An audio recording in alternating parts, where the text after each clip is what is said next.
AHENKAN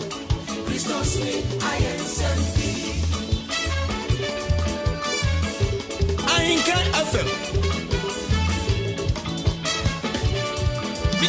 What do you kind? AHENKAN. What do you kind? 93.3 FM. The best in the East. The target for the next harvest. For how else can we buy the preacher's dream car? Yet in the same church we've got Mr. Maakye, who can't even afford a 3 square meal. Things are not the same anymore. The sheep is being slaughtered for the shepherd. Ow!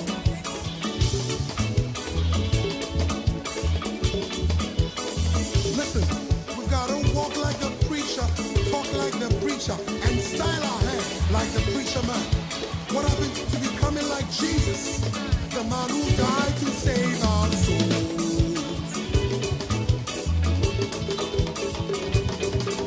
I said things are not the same anymore.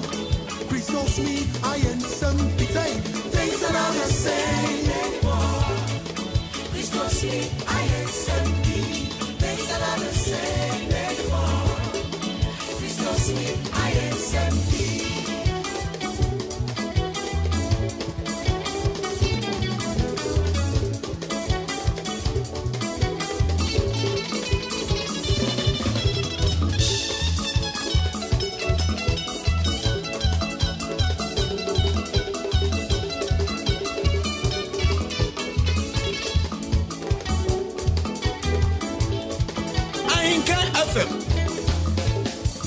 We have changed our message, diluted the word, just to win a few 93.3. But what shall it profit a man if he gains the whole world, yet loses his soul? Hey.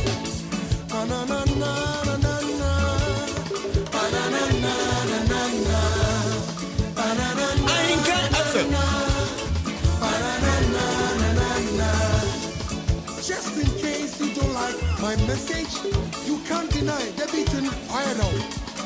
To the left, to the right, to the left, to the right, let us dance together now. Things are not the same anymore. AHENKAN FM. Things are not the same.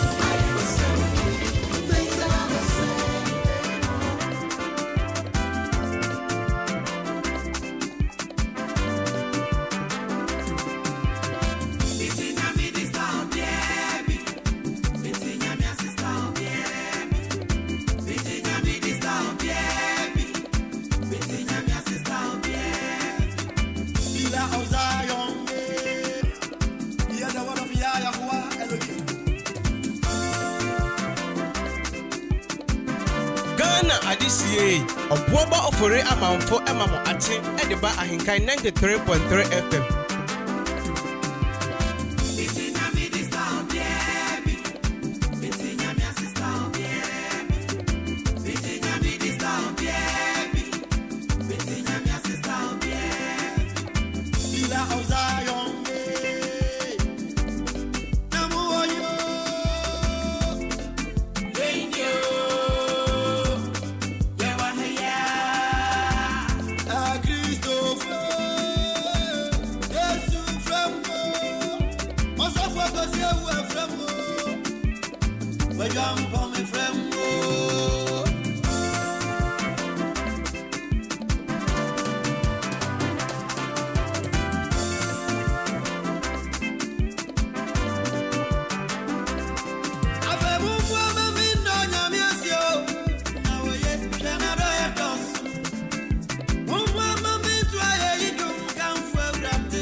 Adisiye, Obuoba Ofori Amanfo Emamo Ati, Ediba AHENKAN 93.3 FM.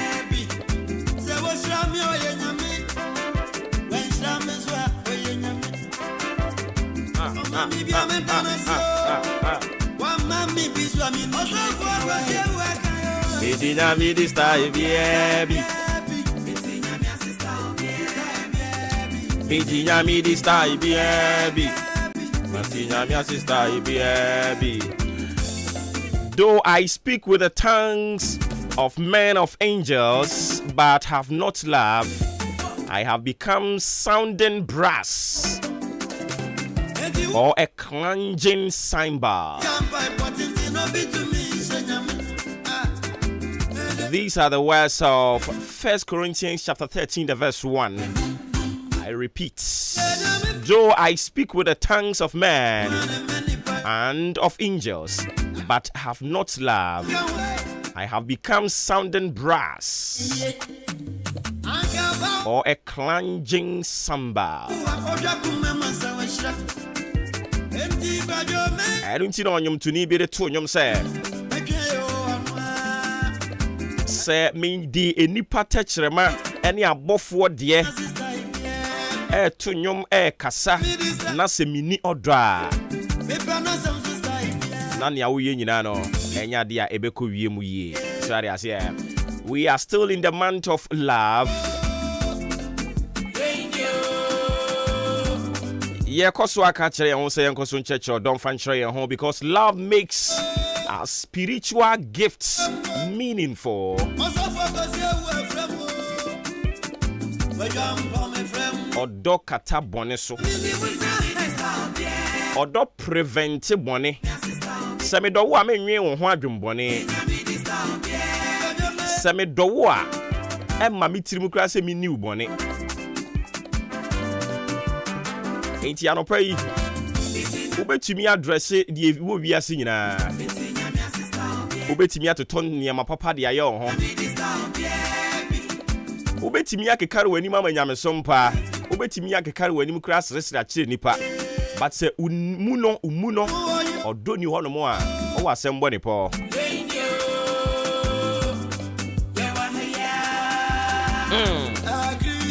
Yet I saw the month of love, expressing our love to one another is very paramount. And yes, Precia, we have to express the genuine. Do not fake. One was sre. I won't anymore, but the trimonia what the idea about shoot trimakun. That one is so terrible and it's so bad. It's yeah, that's why I want the month of love, you know. I will continue to entreat you. Say penny pana sama mani. Yeah, dangerous. So yeah, ni all sre hwe wanim. So when you will be cool, no, everything is so dangerous.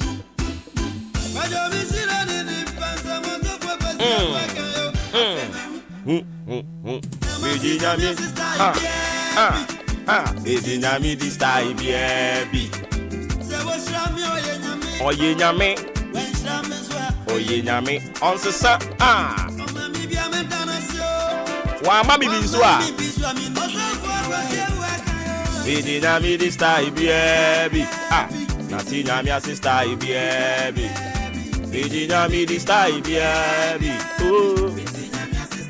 Enyum we mo fama brother samene ono so nto ni ntie. Obati.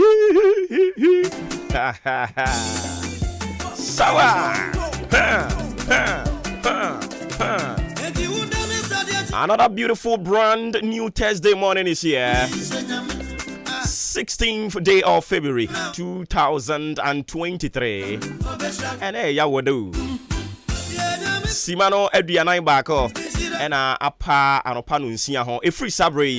Ekopem sa anopa 10 bebo for God encountering. Maakye. Your most syndicated. Your most authoritative.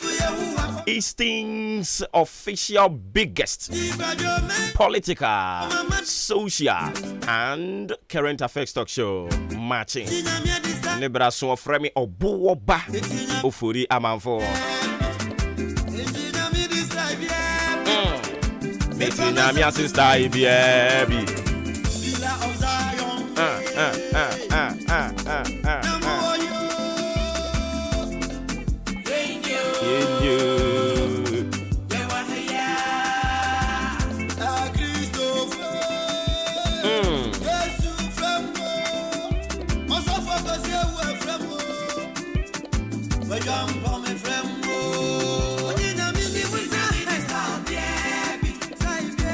Me a sister baby. Vidi nyami di. Iti nyami a sister baby. Sister baby. style baby. Ewie mo brand some the beto aso dia mana fe ne nkoma ahodo a ye bedie no ndi nyina ye beka ho asem so are ase but in the meantime say ewie mo bra besia kone da mu ni nyina fiti anope copy manwumre eno na media mane ne de ma no from the Ghana Meteorological Agency wo mo atran ekasiem emu amane ni o se menka ncho say anope awia ne yi ni ti anope ya na abo nti efiti nonsun yi koyia no awia no ebeyi ni ti ebebo afi yeduru awia bremu a efrim prem to bre ho donko no mienu ho kono awia no o chese ebemia ni mu pa anwumre na ewiem adwo anwumre no apuama ntemo me ayahodo bie no ensuo ne bemunum na ama wiem adwo nya se ensuo ne beto emum ebemunum na ama ewiem adwo eya na wahye ne nso ewiem mobre sani ebesia ko ne damu ni nyina ene edi mu ama ne edi ama wo no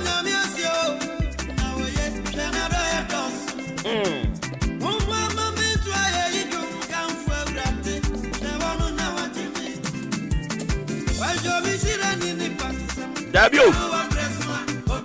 Boom boom boom boom boom. Obueyi Yehowa men so be son boom boom boom boom. Miji nyamidi. Where you shrame so a? But obe shrame.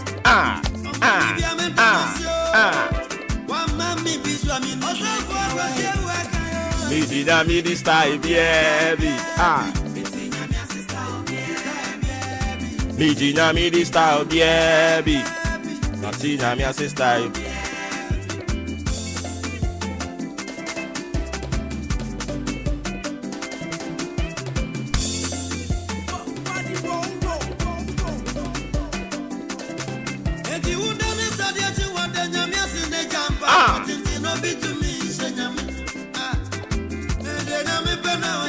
No crow.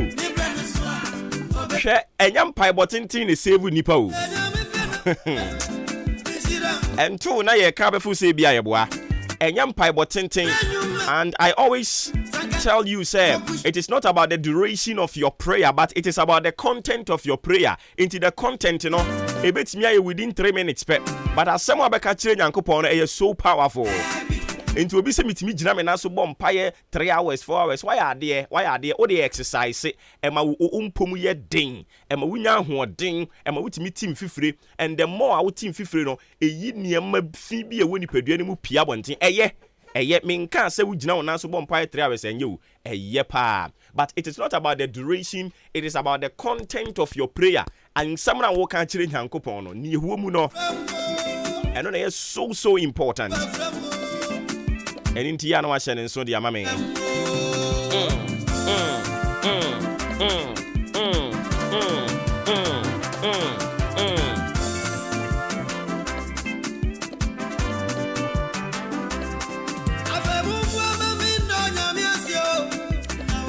Operation and Sumame, we are transmitting live from our national studios here, Kuyafrakoma, precisely our Chima Boabo. And of course, the tentacles of the show is across the length and breadth of the world. Into Subetimi join www.AHENKAN933FM my tuning modern Ghana Zeno Radio. Nina or Google Play Store and I say App Store. Oko more download on the apps, you know. You search for AHENKAN. Afe fa o Bible no na yemmongre mu na yenka nyame asem no.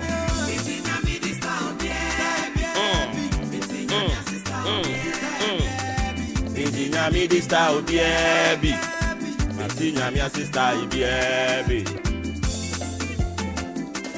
So wo shirame oye nyame, wo shirame nso oye nyame. Enyame na mebe mana sesa. Yes, I pepe. Anope wa sorry a. Na wo di aseda. E di amani din kronkron no. Anunti wo sorry anope ya. No aye den. Wa de radia se rade me da wase. Se wa hwe me so amade pa che me techere mada boji mu je yidi me mu afurusane ya obonefo ni nsusu ye ni na gina tuo ni nyina mu wa gye afiri mu wa kam ya ka atiasefo ho enya atiasefo keke o ne mu atiasefo a ahoden ewo mu anope wo de me aka ho a ya me kan sa sedan kan odin kronkron no so ade ase afi wa bompa sa wie no wagyae wakɔ ne abadie nyina de ahye Nyankopɔn ensa because he has promised to be with us. He said he will be with us in all changing seasons of life. And through changing seasons of lifetime and hour.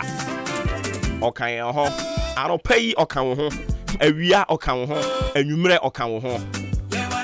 Enti no wagyae wadwumadie nyina de ahye ne nsa no aka kyerɛ ne sɛ okoi onka wo ho o banso a wonka wo ho wade ye nyina mu wade ton nyina mu wadwuma ye nyina mu onka wo ho no obɛka wo ho ama na doma dɔso e de ama wo ani nti wabɔ sampa na wi a afifa bible no ye mu nrɛ mu. We are still treating the topic be a disciple for God. Be a disciple for God.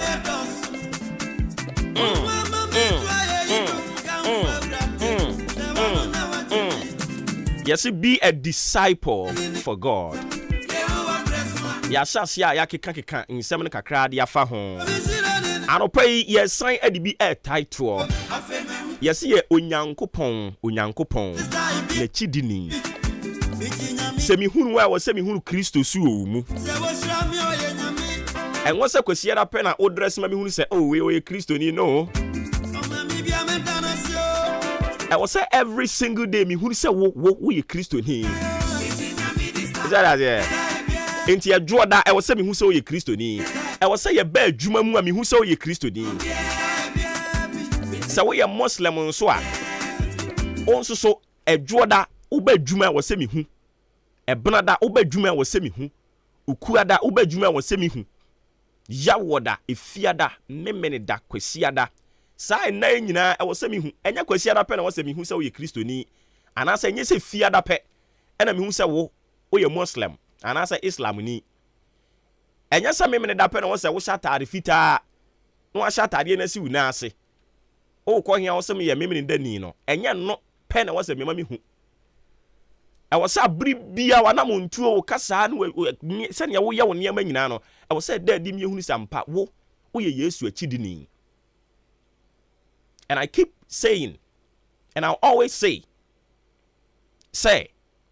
Nyankopɔn somo no enya ne ekoso asore dem ho no hia dem ho no de ye ko hia ne asua nyame asem de akaka ye ho but enya ho ani nyame somo no enya no ni nyame somo no nyame somo no ene ne eka wo nko a wo dem a wo ye ne eka wo nko a wo adware ho a wo ye ne nipa nhwe wo a wo ye eno ene nyame somo no enti ne eka wo nko a wo sumu a wo ye no ontumi nya wo nipa mu dia a ene wo se wo hya ase se wo ye ho adwuma. Be a disciple for God. Me say ne eka wo nko a e wo dan ni mu ho a wo ye no a wo nim se nyame ye die mintimi nya wo nipa mu no e wo sa wo hya ase se wo sesa firi ho ne ya wo di ho nkomo wo tirim a nipa nyina nte no a wo nko ani Nyankopɔn ne te no se wo ntimi nya wo nipa mu dia a ene wo sa wo hya ase se wo ye ho adwuma. Be a disciple for God. It means you have to work on yourself. Be a disciple for God, no? It means you have to be obedient to the gospel, the instructions of God. Onyankopɔn ka kyerɛ wo sɛ da ha. Ɛwɔ sɛ wutimi da. Ɔka kyerɛ wo sɛ sorry. Ɛwɔ sɛ wutimi sorry.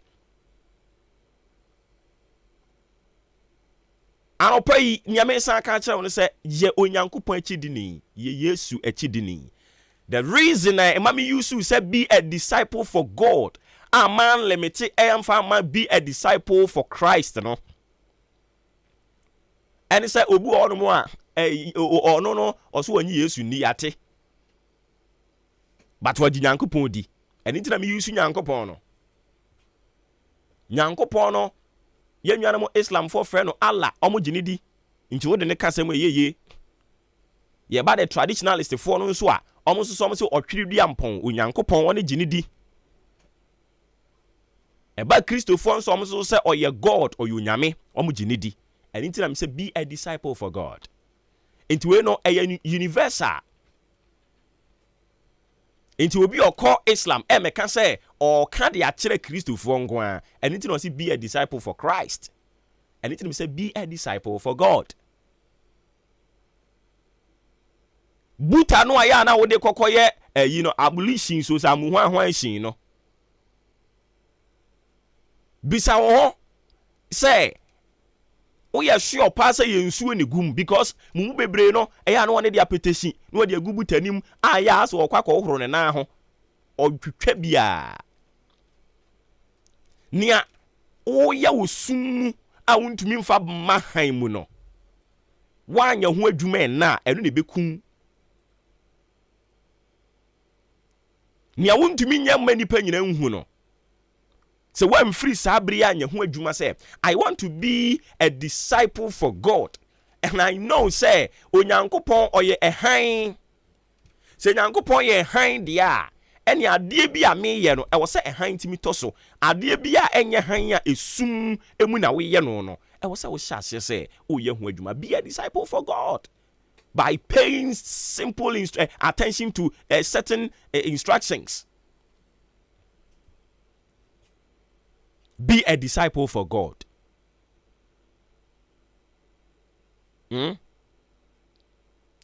Be a disciple for God. Into looking kind of the book of Matthew chapter 6, the verse 33.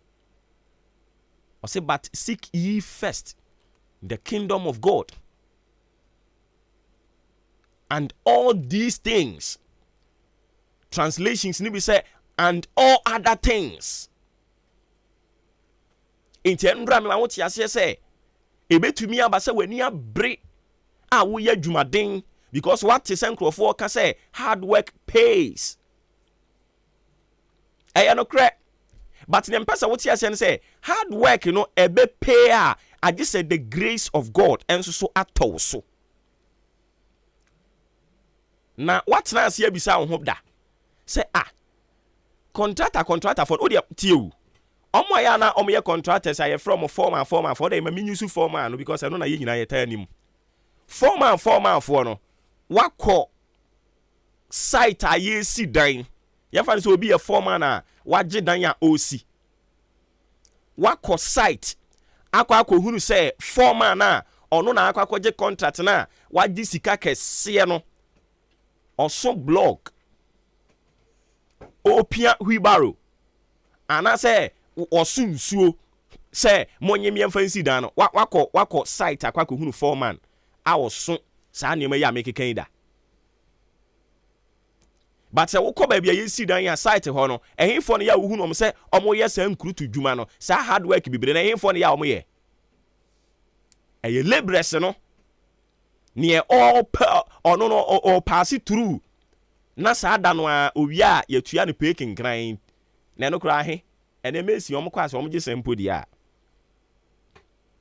omo ye dwumaden ni momu no owia ne ama ne 50 cedis owia ne ama ne 10 cedis owia ne ama ne 20 cedis yesi eno ne a day work eso akatua ne de ama no foreman na wono ne kwaje contract ni mu akese no a sika tela ne ba ne nchen no foreman phone bibiri kra no obekọ no abobọ ayi ne long sleeve ti samedi yi abobọ ne nsa no oya abrantie so oya baba wanso a wa pai gentle no digina site ho foreman mako pe and abekọ no omo so say a blog wan omo so to be but majority of them no obekọ no ono pai gentle and all my instructions for way to her me twwa dwen sisu say hard work ni de obetumi aye but say grace am to so a when seek first the kingdom of God and its righteousness, the kingdom of God and how ebe progress the kingdom of God and how you'll be able to win souls, the kingdom of God and how you'll be able to put things in order in the kingdom of God and how it will attract people to come and see the glory of God. So one shall say, oh, dream no na me myself and I, debia me myself and I, na eno na wo dream ho a. Me say hard work no, enye ni nyina ne pay o. Anka contract je contract na ono ogi sika tele.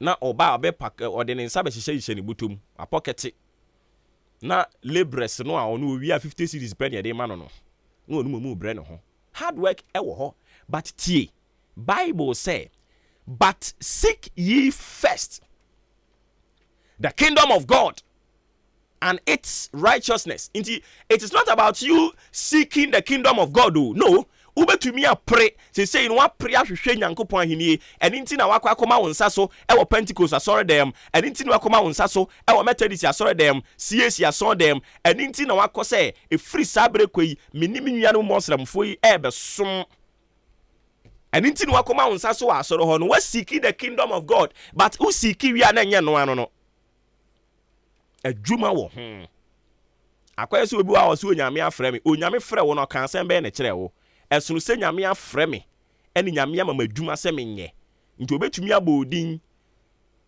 edi maka obuoba ebi kwa na wudin kwa na ebe dere me bo keke nti frɛ no you have to pay attention to details. That is not the case. But after say we seeking the kingdom of God no adwuma wo ho adwuma wo ho ene se won so obe make sure say the kingdom animunyam ebem say na mo suro bi ka tell say oh mo ye we ni mu nyina mo wi anama san be say ya there is a big question mark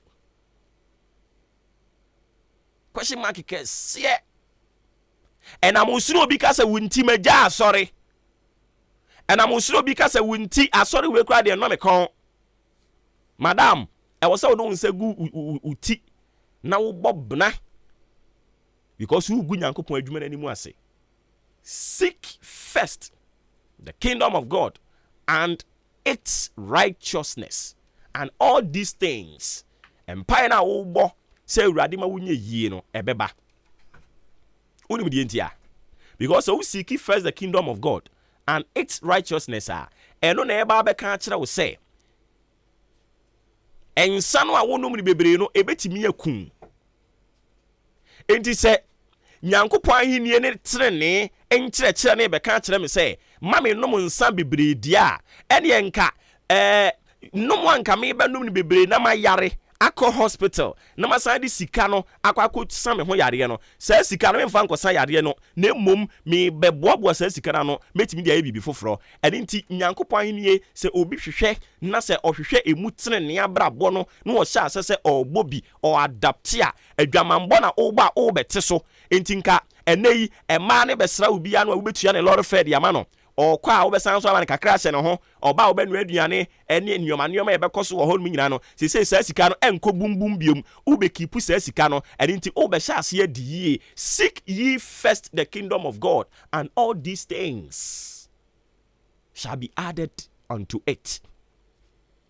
Inti sika ananka wo se wa petition ho wo se wo club ho wo se wo Guinness ho o say what wine akese no ho no say o be cut down cost nti say sika nyina o be save e de bia bibi foforo yare akura nkesa wo mu no o be save sa yare sika no enso de aye bibi foforo. Seek ye first the kingdom of God. Say onipa hwehwe Nyankopon ahenie no a na brabo eye from boni aye tu agusu aye die no yare ne asen pa ma ye ho but ye nimu ntia awurade hunu ye mmobo na de bia ye seek the kingdom of God first na ye hunu say ye seek the kingdom of God no a out of the kingdom of God no ebe direct yen ama yaba bi di ye and inti afed Matthias ye di inti o kan say seek ye first the kingdom of God and its righteousness and all other things shall be added unto you no afed Matthias ye san say me hunu na me tu anamo na me twe me hu free bone ne ho a yimi afia nim guasie enya nim guasie nko a ebia nka wowuo nti atimi asave me enti nka be cut me life shorter by God's grace. I've been able to realized say what say me tokoso me ntwe me ho nti ma twe me ho enti trimu posenka akwai ye be mana bo adwaman ye be mana anom nsa ye be mana ye niam ba komienu bi nanka ya tranketi ne life no awurade ayi sa mystery na kire me ama twe me ho afiri ho. Seek ye first the kingdom of God and its righteousness, and all other things shall be added unto you. Be a disciple for the kingdom. Be a disciple for God. Now be who anymore. I'm Christ assume can one Adam on some farm sports. Any day to us so frame Obuoba Ofori Amanfo. Na send you winning no. Yanko Swani ya from die. Nienti aseso ye Janyankopon or Benyankopon, Krunkun Yankopon. A year so chire so said ya. Only anymore say. Or ya dumurei or beshayen so. Sports up next. This is the moment we're waiting for. Ladies and gentlemen, it's sports time!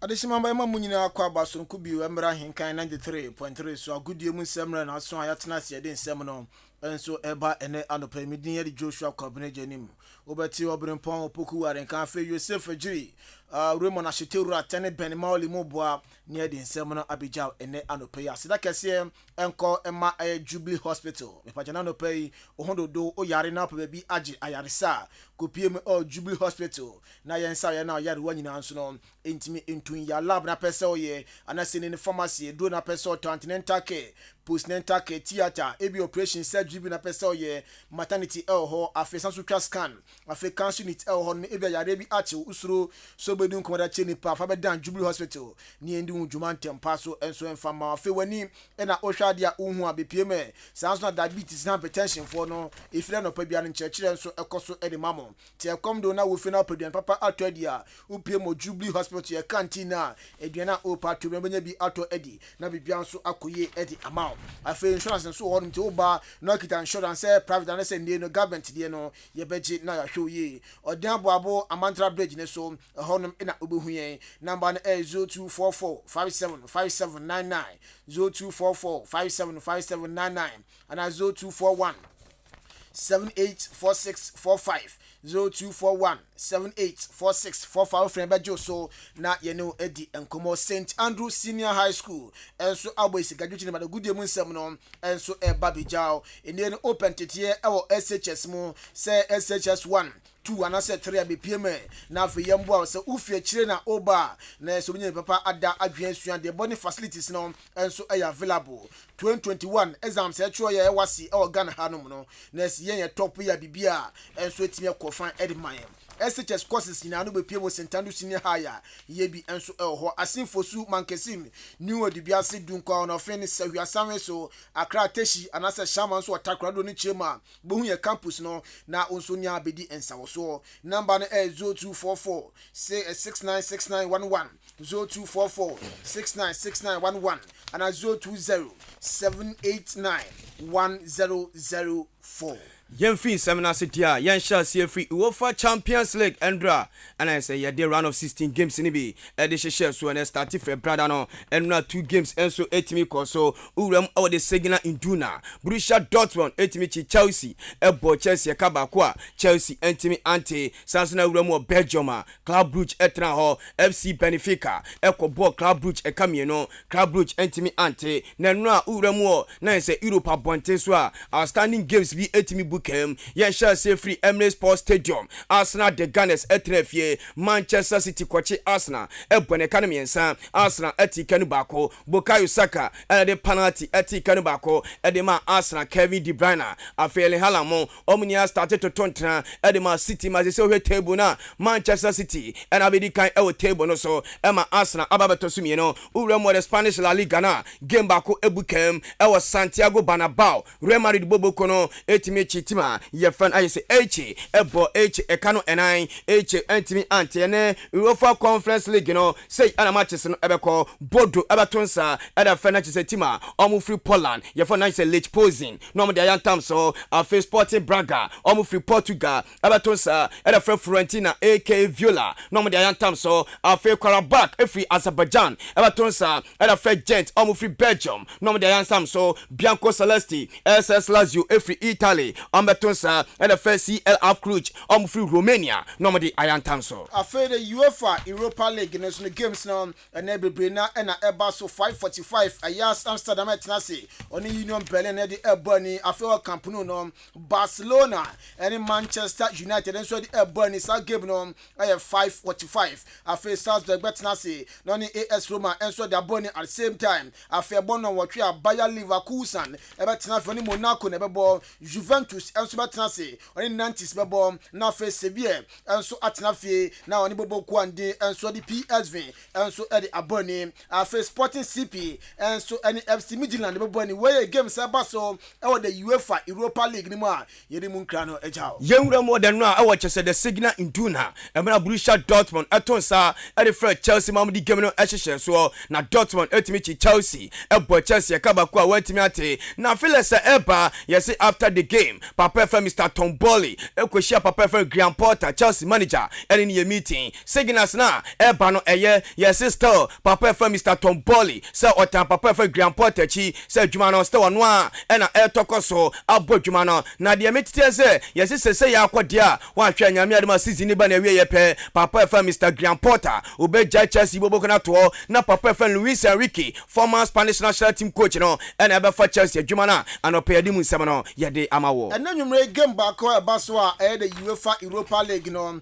Juventus and 90s that the Albany way ama Juve omo head coach ni din the Maximiliano Allegri ono so akasa osuko piemu awodo ni chiemu a na say Italian league na ya bona point no omate the fiju a point munti enya dia obetim ni point akwalfa Champions League ni bi in some Champions League dia some mendi bre na fe the UEFA Europa League no mdi som na so na etimi qualify ko with the next stage of the Champions League edi musun sem no ejao Champions League player of the week no nominees no etimi ababonten afina mpanifo ba beto apa na fe de abasopodia no ama player bako na enie abrantie for na yese Kalim Ademaye esi akan ma Borussia Dortmund ni din etimi aba afe Rafael Leo esi akan edema AC Milan yaboni din Kingsley Coman esi akan ma Bayern Munich yaboni din and abrantie for na yese Joao Mario esi akan ma Benfica we Champions League player of the week no mpanifo ba be bako na de abasopodia no e de amano Chelsea owner ni din ade Todd Boehly reporter and side can say papa no any PG mpanifo Asia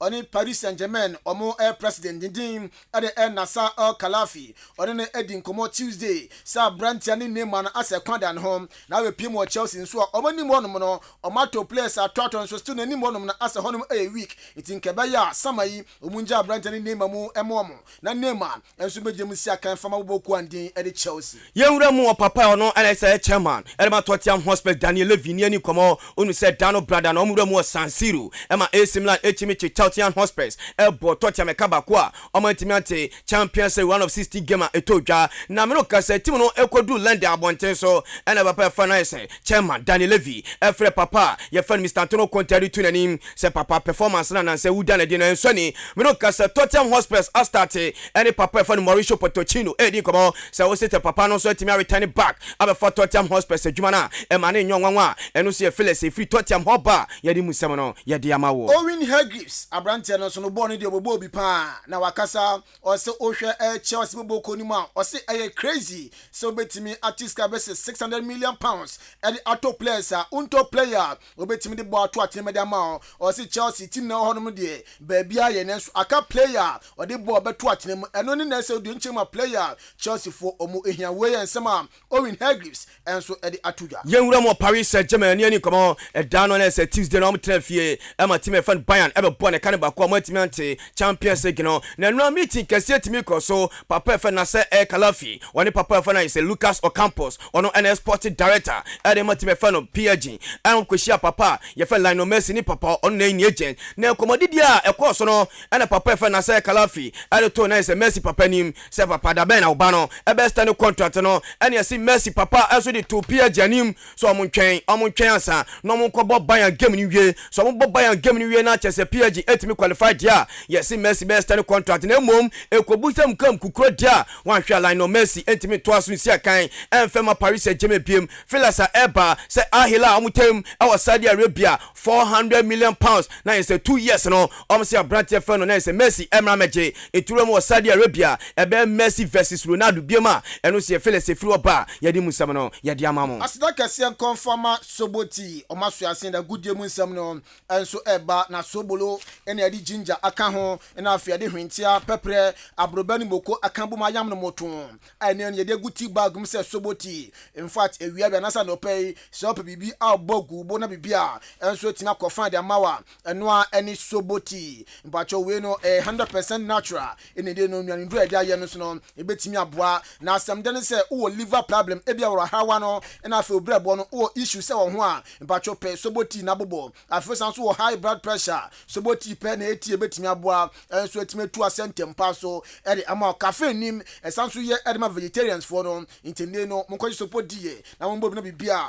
ɛnso ntimi ɛnkɔfa ɛfa ɛma mo upendudu atu a ɛwɔ dɔme amanese market hɔnom na ɛsan yɛmina enterprise ɛhɔnom ɛna ɛwɔ fɛ number yi na wo ne ending nkɔmɔ a aka wɔ kyerɛ nyina ɛyɛ 055 111 9620 055 111 9620 and 0244 08 7695 wo achim down my number no 0244 878763 0244 878763 Alhaji Hankuli Enterprise ebi ɛhɔ ase Frimpong Enterprise bonye bi no ato anti adwa provision store enso ɛwɔ Odan Roman ebi ɛhɔ Mary Nkrumah enso ɛwɔ Baboa no do ne chema bonye bi no ato afina na ya provision store ebi ɛhɔ Sister Very provision store enso ɛwɔ opposite Snap Yaba ɛwɔ Dan obehu ya bi enso ɛhɔ na afido ne chema henkan fema no so oba bonya so boti ni bi ato na bibia nso akoye dia ma yɛmfiri nsɛm no ase dia yɛnhyɛ aseɛ mfiri GFE ne ani kɔmmɔ ɔnu sɛ Maakye a ɛbɛyi na yɛsɛ wuroma ɛyɛ international breaking na yɛsɛ yɛbɛ breaki leagues no ɛtimi no kasɛ countries no ɛde friendly matches ɛbɛhyehyɛ so na aba Africa koraa deɛ Morocco for ato nsa de frɛ Brazil ɔmde saa friendly match no ɛba so na ɛno na me no kasɛ de Keto Kreku nyame adom ne ESCO members no ɛbɛhyia sɛ de Black Stars of Ghana ɛnso timi nya nyɔnkofa kansie bi ɛtimi bɔ ne ahwɛ papa fɛ Chris Wooten ne ɛwɛ so bɛtimi a mastermind atoto nyama de aba ne Black Stars of Ghana na countries a me no kasɛ deɛ wanhwɛ Dutch piano wanhwɛ Ghana yɛbɛtimi no ɔmabɔ ɛyɛ deɛ di kan yɛse Ghana yɛne England for ba bɛdi kɔmɔ sɛ England for gye toma wanhwɛ South friend no bɛtimi aba so deɛ tɔso mienu ɛyɛ Spain yɛse Ghana for so hwɛ sɛ yɛbɛtimi ne Spain abɔ ɛna afei Denmark wei ne kyɛ sɛ countries miɛnsa ɛnɛ GFE no for no ɛkɔ akɔtena ase na afei atwusu baako na ɔmo ne the Black Stars of Ghana ɛde anyɔnkofa kensie de ahyehyɛ so a anɔpɛ di mu nsɛm no yɛde ama mo sɛ GFA epes test ɛde ama papa ndin ɛde Chris Wooten dia ɛna John Pentel ɔno so yɛ former defender ɛde ma the Black Stars of Ghana ɔno so akasa ɔse ɛyɛ sɛ Ghana Football Association ɔmo appoint papa ndin de Chris Wooten so ɔmo head coach ɛnfama the senior most national soccer team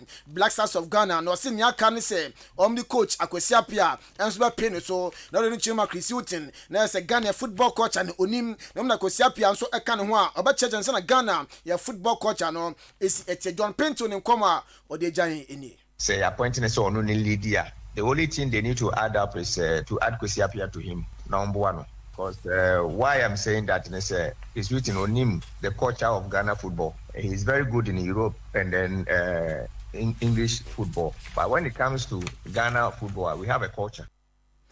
Enti wei ayansema John Pentel enso to Ghana George Afriye ono so former Ghana Football Association vice president ono so akasoba ka enche betodwa so kopiem FA on ma 2 times no mokono FA person ya 3 times na le ni chema George Afriye akasa o siket na crampo no o first year undi wiye adna san so pretend eye do ni chema na season asan ka ho George Afriye sesa ne ma ne de ho hyeda hia sa na mum so mo tena na se mo dwen ho na se 2 times no kowie na ne se ne mbonebo eso ani a e wo mram so mbetuma mana to aso George Afriye nkomo de giant. First of all, as we speak, Simon Kreko has not even finished. President Keto Kreko has not even completed his first term. So that we can access him to say that, oh, wait a minute, the president is even doing well. He's not even completed his first term. Because as for that provision, it's already there. If he goes to full 2 terms and the Football Association members or the Congress of the Ghana Football Association feels that, oh, we can amend our own to fall in line with CAF and FIFA, we can do it. we Ayankoma Ghana Football Association Vice President George Akwesi Afriye Yewura mo haso folk ni eni komo yewura mo former player 2000 abrante fer dankwe ene wo ka defenders ebebu haso folk abrante no obebu aye pa na nansen ye beto dwa haso folk coach papa fer Mr Matic edi mlebia ba se haso folk kwa kubo game a mo jama nansen coach no ebeka setia supporters no se haso folk fans no enim de why support na no na dankwe ababonten so ka kire papa fer Matic se haso folk na ayefo ene akofa coach se bi na ba ene mpanifo ho na adwuma no monte ase and many coach way and edjuma na wo hwe top coaches and ababe coach Hasufuk yete sema brate fan dankwe e ka fa Hasufuk team no and papa na oye wo the crew no ana office Hasufuk na empola team when ya has na ayefo ono so aba wo be coach on ye di no coach mo supporters am ayede o mo if supporters na guta ha has no supporters ti o mo kan bibia e sa wutie o no den coach no we da papa no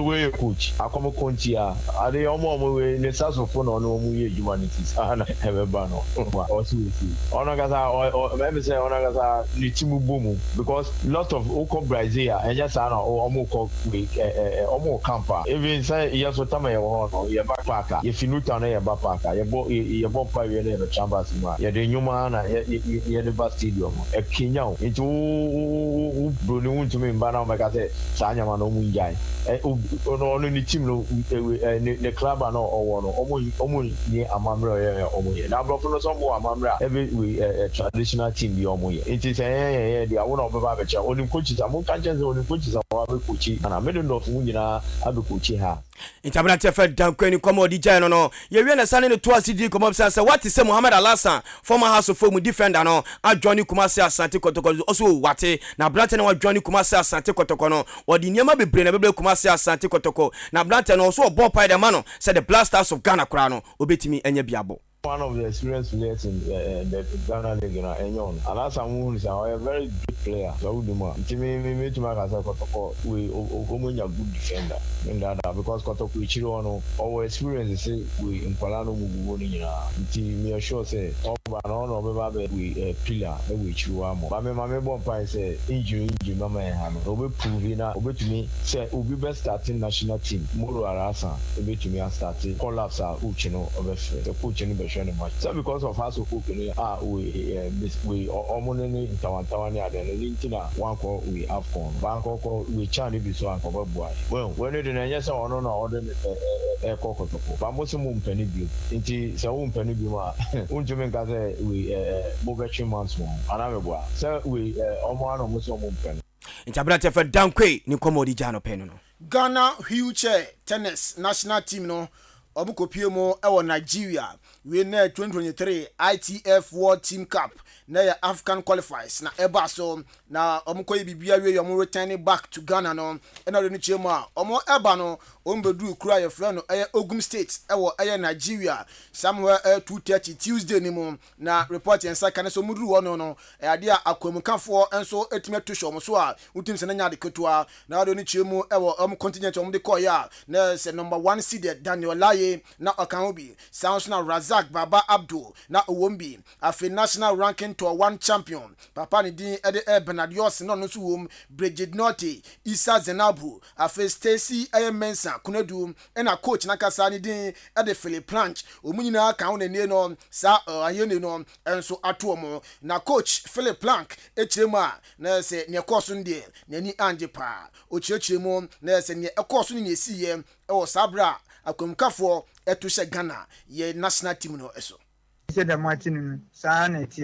Yenyanma of Becca physically challenge. A bank Mwasama, Obia and Pese, Obeti, the enim Dadanise, Obia Didemudia, Kwan or Shradia. In this 21st century, this is not the trend. And funny in Nigeria, honey a year, and to me, I'm trying to Obruni, I'll half, I can't have a bit. Into Maiska, Yamaya loan, $1,200. The National Federation, the Amaya National Coordinator, say on for mine, I am the Faka. National team, if I form the National Tennis Federation. obetu half amana wo national federation so at half na aka no obi ase oni capre ye national number 1 IFN Bernard Yosin baby na oti wo front seat ni honum na Roberts ni attack first omo di dade ball we na glass na won na epiti wo ni amoja na enyu na enya e ma offensive e kra we say me kasa the players wo poto kasa when they are traumatized say Russia any Ukraine we have to na we show TV so ye the physical but they lucky ni say etu abuba na omo tu na e powder gun ni bi e na omo tutu bo ni ade nti enye driver na nyamema na kukudu a o sparky car ni gidi e di e fi honum a anka munti asem papa anka de yan say de beba national football grounds ni ababe my state barrier wo se say ye wuye nti ye wuye de fata no mfa mbre players no they need employment and your tournament be be baso we Ghana future tennis national team omo head coach Philip Planch ne nkomo a odijan yen coach Abdul Karim Zito ni ani komo say bet power Ghana Premier League no first round on abene wiye na no na ye ne coach Abdul Karim Zito edi komo say Zito first round na be we no so en kure no say second round no otimi mastermind etoto ne ma say ni Dreams FC entimi ko relegation yeti say ma Abdul Karim Zito edi tubia take the team from where we are to the level where we will never sleep and think about relegation. So for now, the way the points are, if you don't take time, you lose a game, you lose second game, you might find yourself deep down. So what I'm trying to do is to try to elevate the team to come to a position where we go to sleep without thinking of relegation. This is my bone of contention here. Enti papa fan coach Karim Zito ni komo odijane no aduana stars enso ko banyo ko fa kense bako omne Angel Soccer ene de kwahwehwe so aduana timiche Angel Soccer e boneka no ensia e ma Angel Soccer no entimi afabo Antwerpen Kotoku Rush SC menu ka say de omo ebo eye division 2 ni bi na ayade a ene games ho na omo striker ndin e de Godfred Ababiu ono nso akasa kakra oso be piem otim we mu no na se nhyeda nche be se 3 months ani na nso hwe a 2 games Kotoku Rush abonyina no Abranten Abu goals ewom eda mom o se o hwe anim se 1-1 goal na o hye no obetia ma ne homene so na afi game back obetia bo be se 2 goals and se 3 goals enso da Kotoku Royals na bibia nso etinya koyi ed amano Abranten ndin ade Godfred Ababiu ne nkomodi jayen ni Bye. I say last 3 months. But we expect goals baby every every game there mention be brave to say 3-2 but since I started about 1-1 it's your next game no I'll do better and score more goals.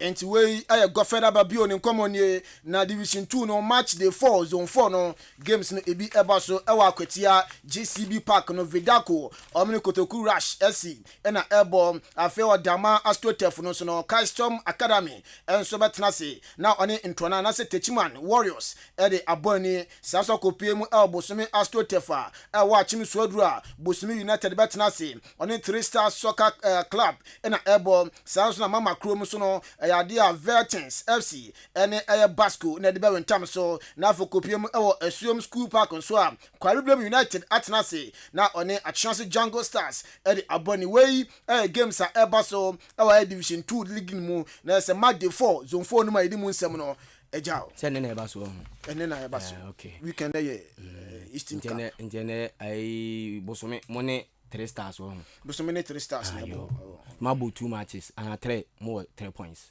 Yeah. TB ebefa still operation muguso. So na EPR chimi bisa. Kotoku Royals na yedesi Reni Chema encheye na communication director na Kotoku Royals ebe ka kire players ahodo a Kotoku Royals asan na yendi kan tie players Kotoku Royals asan any players nso a Kotoku Royals ejo mo kwan.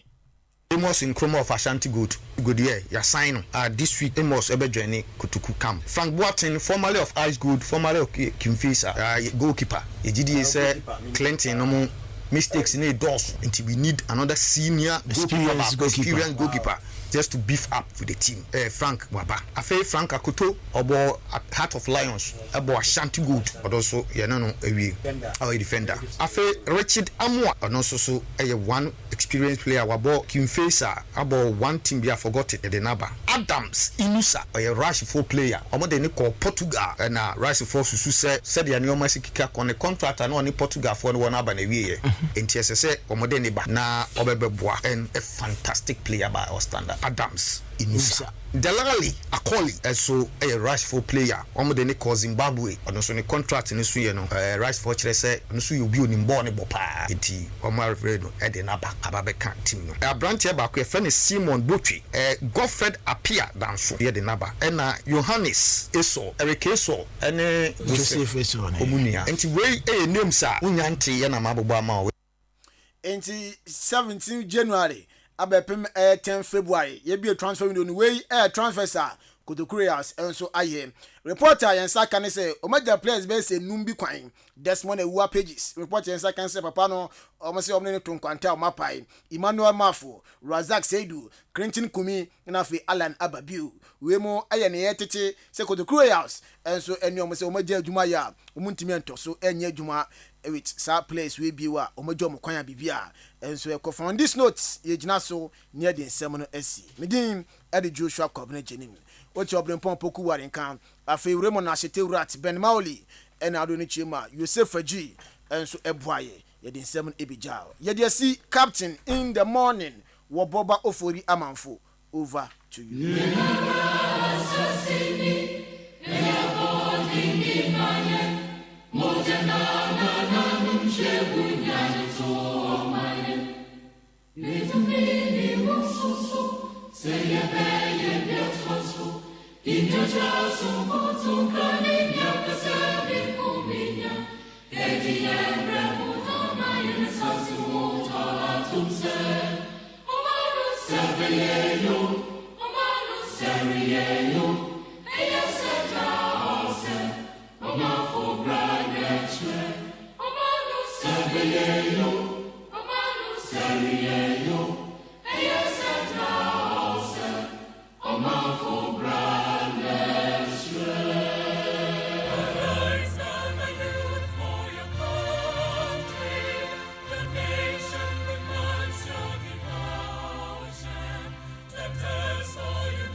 Adisiye Obuoba Ofori Amanfo emamo achen edeba AHENKAN 93.3 FM. They say there is nothing bigger than AHENKAN FM. For me, AHENKAN is one of the greatest media houses in Ghana because you ask the right questions.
Amanfo Emamo Atin Ediba Ahinkai 93.3 FM. Jesus na.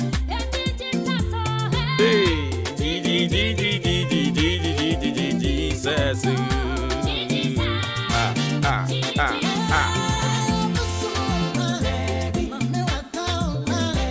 Baby for our God, baby bon someone. They say, one go. Yes, you did, no. I don't see a call into the world of sports. Yeah, the updates in the Maui. Yeah, Joshua Kwabene Janim or Brimpon Opokuare. What you want, Yanka?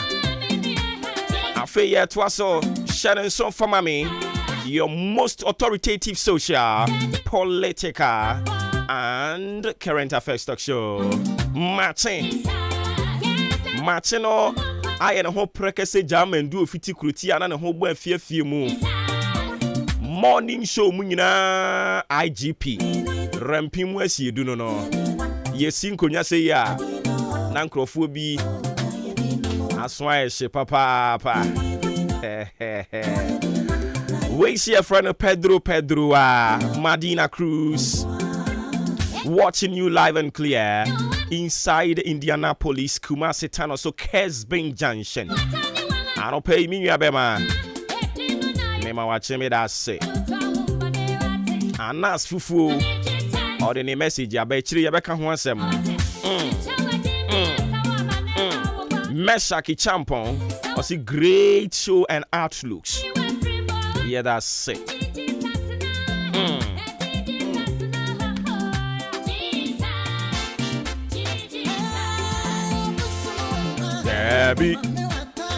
Debbie. Wenzo see a friend Papa J. Papa J said, good morning, Obuoba Ofori Amanfo. We thank God for his sufficient grace and mercies. Kindly use your platform to wish Silas Bethy a wonderful birthday for me. Greetings to Engineer Emmanuel Apoy, Regional Engineer ECG.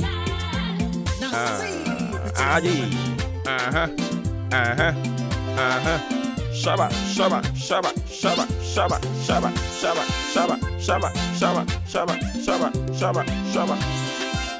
Anunti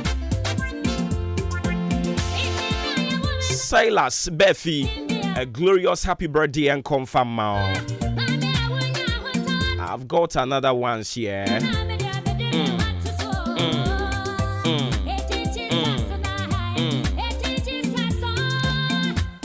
And also from Ajua Roberta Mrs. OKFM to Dr. Gilbert Abeku Agri Santana of Despite Media and CEO Kaya Tours. So Dr. Gilbert Abeku Agri Santana of Despite Media and CEO Kaya Tours. It's your birthday today. A glorious happy birthday going out to you. You are the legend. We celebrate you today in a grand style. From Ajua Roberta Mrs. OKFM to you. She loves you so much.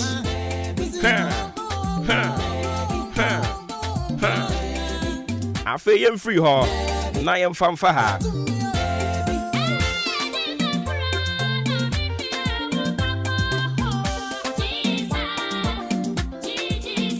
Today is your birthday as well.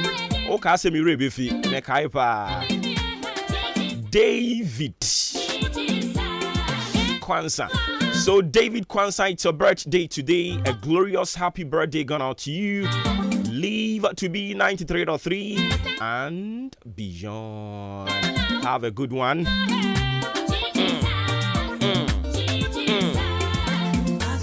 And to you, my fighting partner. Oh my goodness. Happy birthday going out to you, Fifi Sage. Fifi Sage. Live to be 93.3 and beyond.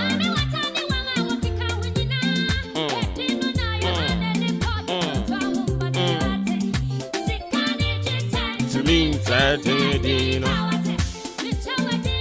now and then Crawford do on birthday power. A colleague journalist with a Mass TV Mass FM Muntala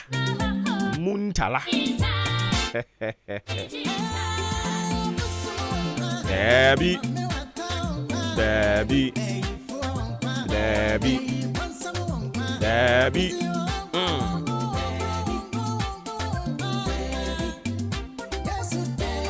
you know what to me. So happy birthday going out to you, Muntala Yakubu of Max TV. Live long and prosper. Have a good one.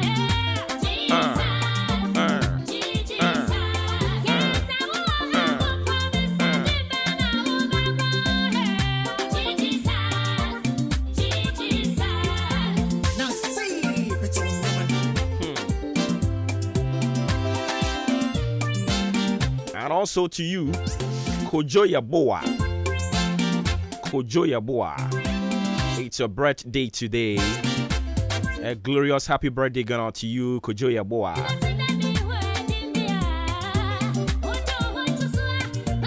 And Crawford do on birthday in Nepal. And you say get wa.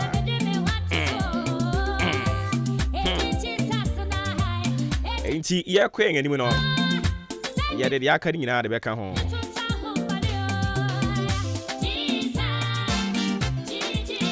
Set Kojo Yaboa. It's your birthday today. Live long and prosper. What I think here there to us all.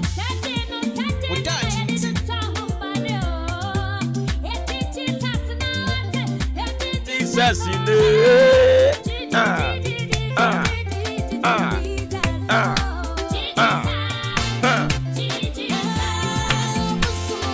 Debbie Bonzamwanga Awanga na yesterday no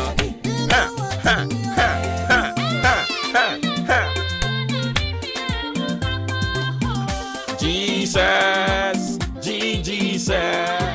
me pacha with that into a bracket into a foot when you addition yin na dey my ho eyara me tai catch row say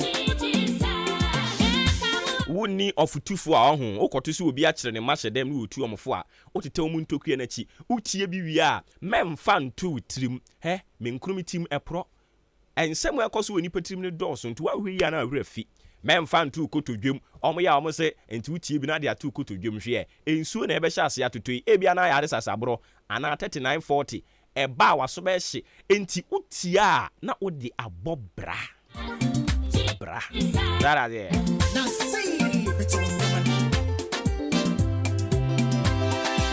enti utie di abobra what that chinti na no pay bro for kasa de na me say be an achiever, get busy with your goals. Be an achiever, get busy with your goals. Where bro for be an achiever, get busy with your goals.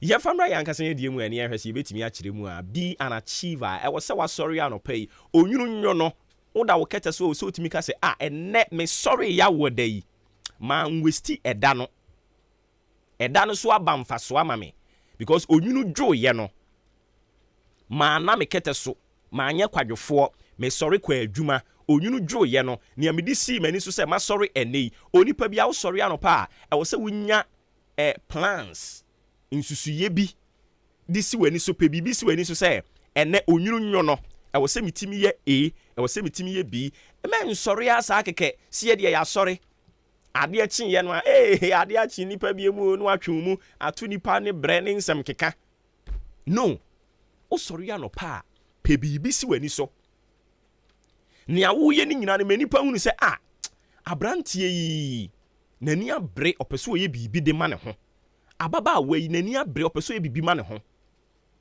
hwe afei wodi bibi saa ne si wani so wi a ye ntena se mfa ye nsa nhye ye akodonkua mu o afei ye tu ho anamon get busy with it afei shase me maami aboko me maami fosu no ton fa doma to so at the end of the day no dey na person oh yeah uhia kudi.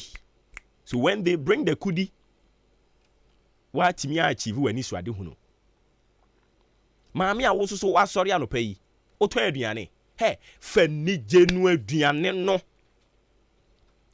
nenu ani yie aduane na wano na info na ebedie eye nkrofo na ebedi na se nkrofo na ebedie ni bedi wie no mo yare o mesa ba biem da bi e ba sa de be na besie u company na gu wani so ade hunu se opese wo ma wadwuma ne tintim no atonsuom. Be an achiever, get busy with your goals. Anopa yi uyo kuyani sorry mem wani ha he afumu no wokọ no hyeda aka kire ho se ene me do akoto dua yi unnom pim dua no empon mie wani na dopem. Be an achiever. Odi ehase twani pu eye denyara obedwa wie udo wie a obotaye ne se mepese medua nkuruma mepese medua banche mepese medua bayire mepese medua mankani saa ne omana ade sisi wani so no enei ne de ebia ani ha bewom enei ne de ebia udua obebise bisa ho question se na we de da ben but me dofo se wa mo wa bamu amu na o get busy with it umia wani na o do ho na uyi ho na o bubu niema bi a ebese no uyi ni nyina di free ho umia wani na wo ye ne nkakran enkuruma ne breso a ebeso doso akweso oba fa yafunu a oya achiever ne sen ne se obewo into the main goal no ene se nyankopon bema na wo ode no bosumi baako bosumi mienu bosumi miensa bosumi na enum nsian sisia no aduru bosumi nkron na bre na so se owo a oya wa wo come from day one ni nyina oba no ni wura fi. Be an achiever. Get busy with your goals. Anopayent nkrofo ebu faso a omu nyina happy yedie ama omu hoyi. Wo de oso de obetimi ane ntoma na ade abomu no. A wakotena nkrofo abobo ano no. Wo de wo se adwuma obetumi aya ne se wo keka nkrofo tiribo mu no. Wo de ya ne so de obetumi aya ne se wo de utwitwa nkrofo 19 no. Ni odi obetumi aya ne se te se utirimu den ni obetumi aya no pe bibisi wani so wate bra na ade chi ade san nyina no na unyin na eda no nso so ekonanim abusia ne esi enra wo ye den emma biem ensan manachi ye koyen anim nti be an achiever. Fa bibisi wani so. Afini nkwa wieye no, e wo so tumi ka kire wo se afini kwa wieye no, mensa tumi aka mensa tumi aka bibi. Fa bibisi wani so. Afi wo di si wani so wiye aye ntena ase mfa yensa ensum ya no. Na emom ye den. Ye hyase ase ye ho adwuma. Wo pese wo company ni mu bie wa ho. Eno ne wani so ade hu no.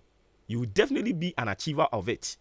But before a company no betimi abie no enkrofo a wono mo be ya adwuma no yiwa koma mu no mo nye adwumayefo mo so munyima koma mu na mo boss nante wate obi beto ade a saa nipa no a oba no eyo no na di sika ebre mo ama wani so ade hunu no atumi abam eni nti saa wani nipa no a owura wo suto ni mu a wo beto ade no yemfa ne ni agro onnimu ntia eya wo se store no sei atintim enti ya dan ya nkrofo beba hwe ebre bi duru ya papa bi ne afra ni Job de daba ko pe hwere adwapade a no wo nyina wa na anwene ho da hwe mame nka asem nkire wo ena no Turkey ene Syria yi a ene yesi edan adwiregu ani pampempem na awuyi na obi ye CEO but within 45 seconds obi oye CEO ene wabehwere na adwuma nyina within 45 seconds obi a na sa hotel dan kakraka ne ne dia no wahwere bibia obi na oye ekunu edan no ama obi ababa beye okunani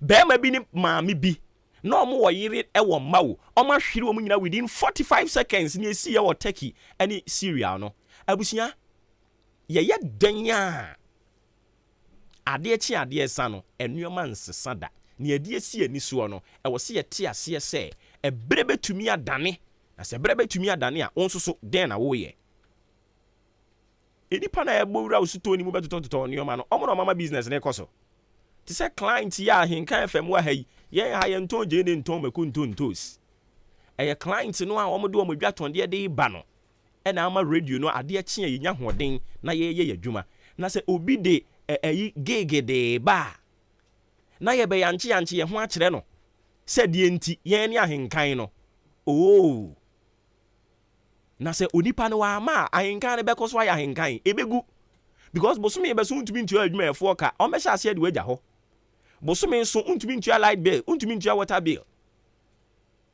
ECG ne water hwanhwanfo be sha ase abetata wo wani be ba ho so no na NCA wa beje o license afiri nsem company no egu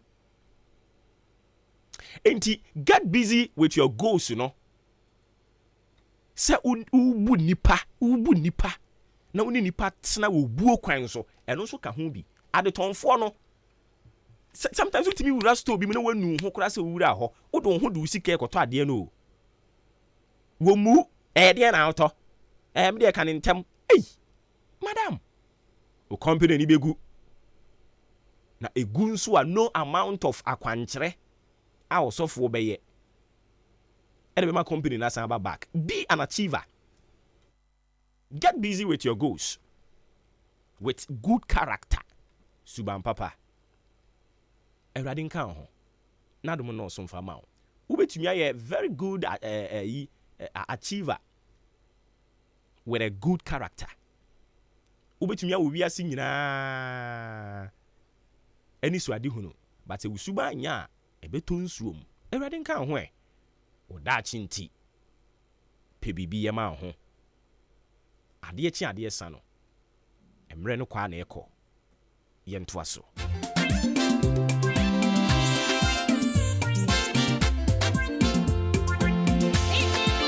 Ghana adisie Obuoba Ofori Amanfo emamo atin edeba AHENKAN 93.3 FM. Okay, the one krata mo boso braso ye kwa ko fa dia ma na fe yia ye the big interviews no so dia to so Endra senkanyame amfafia anka bia wa hante asempa yera ken oforiata se pensioners no adechie bia omukokotena finance ministry ho na Endra no ye na adwene so wokokasa wo mo ho wokoya aka okeka na adwene akere wo mo your continuous picketing is unnecessary keka brofo yes one emranche di biye hey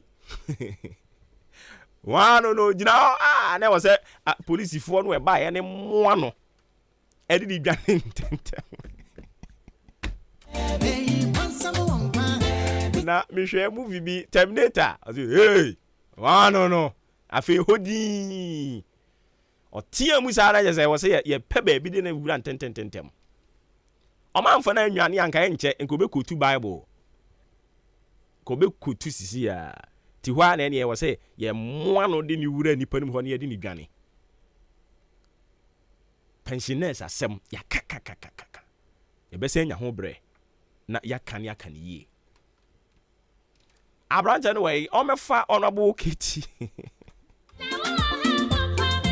honorable KT Hammond oh there be honorable KT Hammond a minister designate for Trade and Industry, aka Kubeti. Yanko for the one guy I'm boss on from our actually ye ne picture na the bet for yen YouTube ni Facebook page you know. Yeah the honorable KT Hammond ne picture na the bet for no mo. Kwa kwa pombo ko de. Obo na nso e. Nyame adom bibi koso ho.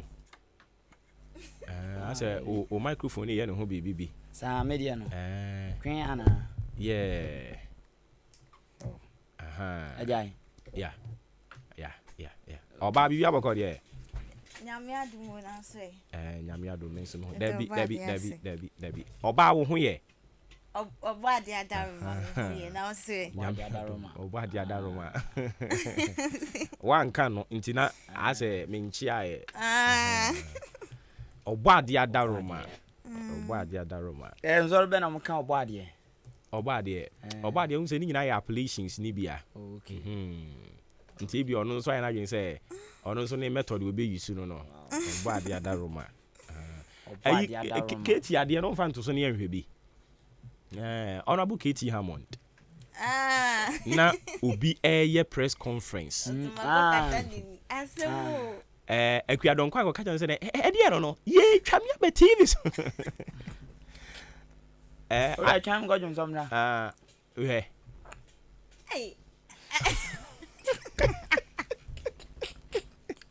Mo amuti radio no mo fan chan why? Mo be Facebook no. Mo be Facebook no.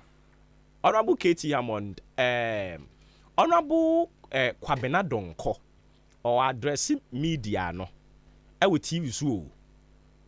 Oguso address no Honorable Katie Hammond fa chire boko.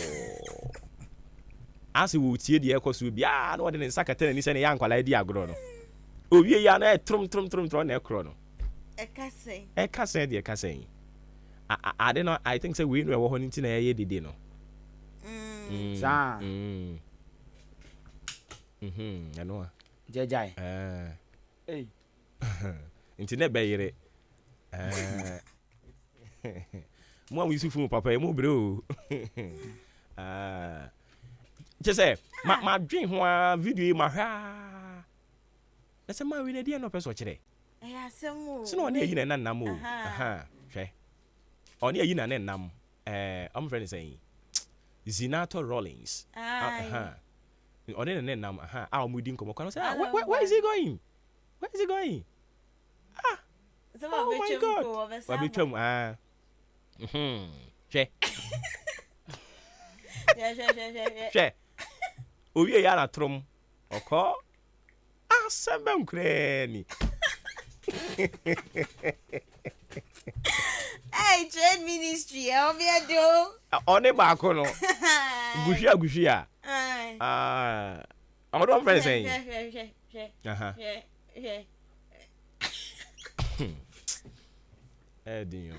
So you mate.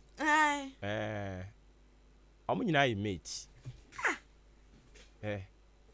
Is it a case? He said always you want to be in the news and as saying. I don't know. Because you so born more no pesa stance no. Okay. Opposition, not enemies. No cry. We end this in. So when you Kwabena Donko. So what I say, I don't know address media they afa the issue ho. Eto guso o kasa no na Honorable Katie Hammond so fair chiri. Betwen ne kon hwehwe mu we no de ne sakata ne. On e kro no. Oh my goodness. Honorable Katie Hammond. Kuti na mo we ni bre ho din. Ana mo bro mo ho a. Say asem ne say. O yansam choni, wo nam fofo yansam chofo. Doctor, ne nam fofo nya doctors. Armed robber, ne nam fofo nya armed robbers. Enti politician, ne nam fofo nya hemfo. Politician. Enti da asem na no. Wa betwemu no. O Samson is not a crown and nam. So is not on a nam. Wow. And I think say honorable baako ka ho. A wo mu twemu akwa mu baby. Into all man crazy. I said, where is he going? I said, oh my God. Oh, Radi Jago for Charlie will be on camera. Now, when you see a BB from said democracy, Yanto Quao. Debbie. May what you call Ben Kroma, may know what Debbie. On is not on a nam. And I said, was Sadia Bear Quabnadonco. It would see a channel my politics and a median a beam to me a crowd contoqua. Titania a Yubeka. MPP near Bruno. Almost so I would do a métier on your way. I say we free titi. If free titi, omunim. Who are winning some politicians and they are not enemies, you know. Na ebia o bagan and che. Katani or the Sakatani kokra. We will. Oh. when you for the brandy a casse. Also, I informed. What's informing? Me mamma ho for. Oh, my candy. New brandy a casse. All right. Anopon so about community eduonum so ye mo bibia chima na kwaba. The AHENKAN933.3 FM patrol non so abapon eduonum so enye too sure utwa ubeti. Tinkutwa. Yeti Akuafra Kuma studio de Bograta Audo abedwa so naposo ene de babeso mu. Edise fata se de atwago radio so TV so no. Onso hu de ekoso nkrata Audo mu. De nkrata Audo so eka ho asem. Eno nti ene enso asi adwa ene anopa yi. Na dem de hyase eye AHENKAN newspaper. AHENKAN newspaper. Na AHENKAN newspaper bo amane se Achimoda government hospital management no ababontin kire se na nsentem na otwebe ba kwa atwamu ane Ghana fana ba bia obi ate wo nka se oxygen om didi dwuma odan government hospital no asa wo mo de ka ama omu nyeska kura nkotobi nti wo ma ye wo mo de o ma betebitabri ko ama okwaya asabia ono ma ebi kura ba ya asabia o se de oxygen si wo mo so ebi ni wo nti akoya sam kese ama di Ghana fana ba bia ji bum AHENKAN FM ye na kan bi na no na oda government hospital ndo adom den krata ba ebia beso ye so any media houses or see media houses ni na amane wo mu dia ba ne say wom se nya no kreda say oda government hospital na oxygen ashorty AHENKAN newspaper na ebo sa amane BC the obokrata BC placement no 2022 ababontin 2022 dia no ababontin na Ghana Education Service say ye wasuafo no makomako 165,601 anu ne ho mchichemu aduasa wo mo de wo mankasa ebetu school a wo mo pe wo ma be self placement AHENKAN newspaper ene ebo samanie achim damna shebdwani ene ambassador wo omanmu a ogiremu wo omanmu oman konkon Ghana mu ma de hia ewo Israel wo mo adinhyiamu na enhyemo omadi na no eyenkutanodi a wo mu ehwe se Ghana mrahye fefo betumi ni Israel oman no aka bom ayentutue bi adimpunto mapa ebeba ehonsem AHENKAN newspaper ebo amane wo mu mfoni nsu asu kama ewa anu sei good for oil dwumadie good for oil na boost for chese oil marketing companies ni filling stations ni bi chese o boost for yen hwemu wo mu yen yimu ana boost for babontin se nya nkre wo mu yen yimu bia adwuma mo ye na no ano mo ye no AHENKAN newspaper dem di twato anopei eye achimwanti ewe premantemu denchembo asase so achimwanti ana kane mrahye a former MP besi efrase so osi ICT center wanwie ana moto abetia no ana former MP amase bai no beto aso ena no so mututia no na amase bai obai no be wie dan no ye ne bibia kama enti akaso mde mfidie begum laptops ne machines outdoor betumi dia ye ICT center na akase sa akade ne beba eno na akwakoya asema MP bai onabo koyodie onde onya ho hwe ya nam so ma AHENKAN newspaper na 1990 no wakwa hu se edan de tia na tie ama brewosem ne se efrase ejija epuno etua no mpobako atu ehwan da baby aza krama ya okọ wiade a ye dia ba bo ne nan baako bonso de na atwifom sa pepe na achimwanchi ICT center no akwakoye epuno no baako ehwan da baby edan no so efrase ye tan eba aye tan ba entino krate edon nsem ni mfoni aba edi adanse sampa edano wo mato na sawram AHENKAN newspaper de obokrata no Ebusia ya tuaso na business finder ana yede tuaso no so den sam ahodro ben economics bi na sabre wonu so nani abriye pe ba na mamuo sikasama wakodari wom na se what to be amane Bank of Ghana na finance ministry what to be amanu amopa wacha se kwanya wo faso dane wo man ni sika ni wo musikasem no enkoye ene na ka hu bie ma mamuo ntimi enkonkan tini buafu ye pansam a wato amanu wom no kwata fe to so mienu business finder e de won sem nyina da to edwa na wawie ye na odi Dr. Ernest Addison enso enfoni eba ekrata fa to so enso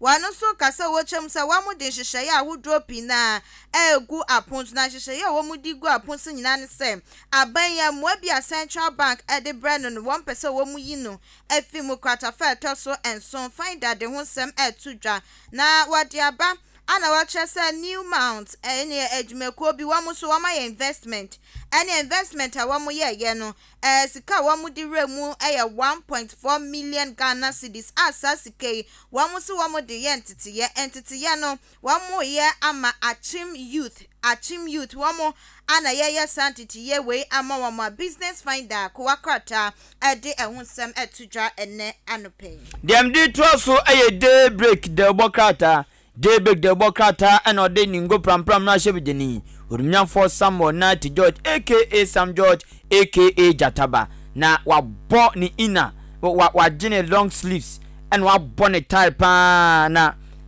against Ghana Revenue Authority.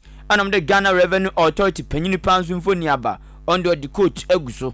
Na the ura Sam George can nane say osin to should be any contract bia koso Ghana Revenue Authority ade bi koso ni nani nhyeda nyo ntino openyini atunani te esi won mo pese oduadua mu pa daybreak de bokrata ena ebosa amani krata kro yomanfo beka ya enche bia be adura semisi mfimi no ba adura omukun kaka no 2 years aba on okay enche yomanfo beka ya wa santimantemu adura ya etuo kokasa ya eka mabunu baako aye fene kaka no Muhammad kaka no de aba beto jan se daybreak se adura shootings na course no kaka busuanfo no womo am womo mpatesika ya pata womo ya honsem krate e de aba watwa ayi womo atwa check ni na aka ho ti check na suanu mu sei yes e be hunska dodo a okay okay yama ebusuanfo no 678,519 Ghana cedis 678,000 na ze ayi no na ze betumi da quantity scam a 600,000 na ze 6 billion 6 billion 6.7 billion Ghana cedis there be 6.7 billion titis canon no ena enemresi kan ebeka say 678,000 Ghana cedis ye de ama womo a omade hye free mu ewo adwura no ye de apata womo daybreak de bokrata ena ebosa amanie Dr. Alhaji Mahmoud Bomi Omampeni abede chiri say wakobie National Kids Library wakobia no ye twamfoni about computer nima oye ye nyoma daybreak anopay Abusia ye free day break so the Citizen ana ye day so was Ghana's most trusted newspaper. Na Citizen so de aba ane Dr. Matthew Poku Prempeni foni da akrata fa tosu mienu ense misan wode aba no obisa se sa tall levy no akosi sen edian pa na ekoso wo ane wobi cat me kwasa isi baby na se wejai no bi oso a baby o park ne kai ni kwan se wo de car ni si wo na ne car no ya ba be ye fro de akosi aposifo atena ye kwa ya be juice kan sa na nsa be kan wa de an wo bi sa sika na efa he kwata fa tosu mienu the Citizen de ho sem to edwa na wo wie ye no de Dr. Samuel Bujinapo enfoni abawaji ni suit kama na ne tai kokko vows de no oguso a wo di ni ina ne so eye fita na kwakwatai de aba no wo kire se wonu manyamfo Samuel Bujinapo nya de obetimi aye vice president and na de obetimi aye mampeni abedi echire ne enti awokasa no wode ho sem nyina atutwa ewo kwakwatai emu na wosofu peni bi so akasa waso feni bi so akasa na nsema woka no waso hwesa ne amamoi mu ayeden na sikasama toba ha ne eka hu bie ema Ghana fu osu obia etiemu na wase ahosu bo nyina ya former council of state no ebisa wa monhwehwe ya na nkoye wa mu nsem bi a wa mu kan ye efutu awodo wa mu de mama mpeni ni nyina da akoye enuti na amamuo no ene ye hu ne ye nke ye na ne wa mu nsem a wa mu kan ye no bibia deda na akwemo se a ko ma ye tumpo anke ye kwakura mpumtu awodo anke ye saka ti se bibi kwaso o man mu na enkoye na ye pe obi de so boabo na was council of state no wamo ana ye mfa so bo no emom we aye the citizen ko wakrata no. The daily statement the wakrata nam de to so amount BC for asema mekan say wo ma twa 2022 exams no wo placement no results bibia ba bonten kama no ena the daily statement the wakrata so bo amane say asuafo no emu makomako 372,780 ena yede wo mo atutu to schools mu ya krata no ebo ho amane attorney general Yewra Godfrey Damin so chese CDD Ghana nyamianim ni kroni aso mo masua wo emranim no wo fom kakranti wa chi wo mo kire wo mo se hwe mo pese mo legal ene de keka ho ti on so wa legal wo mo wa advice wo mo power legal on se CDD Ghana so mu nim de mo keka wo mu nya botre no mu hu mra ne so ansana wo ma babonten abeka bibi ti krata ndi wa trend says attorney general chese wa chi CDD Ghana for no kire wo ma de efa legal meche emra ehun na yase Ghana ye private jet no ana presidential jet no ekoya aba sese de ebetumi atukwan akwa akire Botswana China English abrochimemu babia abatabi na ebetumi akọ tizesi the daily statement the Bokrata ne chese Ghana presidential jet meche wiemhye no mampani edi tukwan no na yase eni anwode edi tukwan kwa akiri sisi do makosiesie ama ebetumi akwa akire ti babia sisi ebetumi akwa o mampanimpu eginam etwamfoni ehon sem esu ewo the daily statement de Bokrata anim enanope Abusia the daily searchlight ane de etwa so was see in service to God and country. Na searchlight den sama wodo etu dwane okopie mu oboko etifidu mantema. Abusia nyansem kitro wo mani abra so wo mu pese wo mu sihene. Abayin sise da ebra nyanso ye so wo mbesihene ti abran enam eya wo soafo hwa ne boso woni monyamfo kwadwo ponko maso.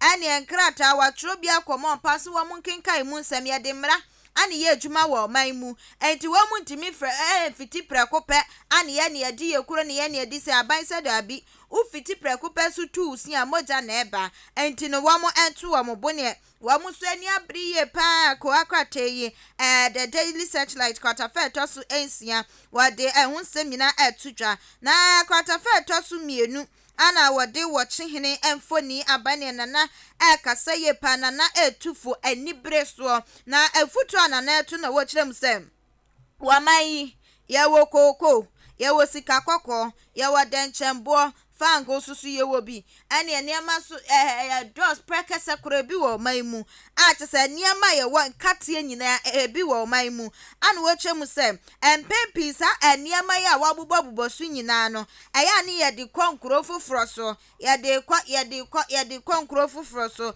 ane wo twem se sa eniema na ka kokko nki ye de kɔ no na ne ya dane ani kakranti ne aye ni chocolate ye ni milo na ne ye de kɔ sika kokko gold ne denchembo na ya dani eni ebi a watch na ke yede aye che ni yede aye wo se no ne ko basa ema ebo ne ekosoro esense ye sole ya na ne kokko ne sa kokko sabawie ni yede ko sika kokko sabawie ni yede ko denchembo sabawie ni yede ko susu a yenya export komo mu se ya na ne wo mu so atena se Vows Day if chocolate a wodro ba na wo mu aye chocolate ni bi wo mu aye watch ko mu ade a wodro no mo ma ye bi di aba enti ebeba bedru ai na ye bekosi ekoye importation na say eboa na ekosoro ye ya de ya de no ye san kotua sika kasia wo ho ansa na sa de kro na ba enti wasesa niema ni nyina ka ye dane ani a eno kra beboa ma mamuo na sanso agina ne na so kwata fe tosu mienu ana wo chehene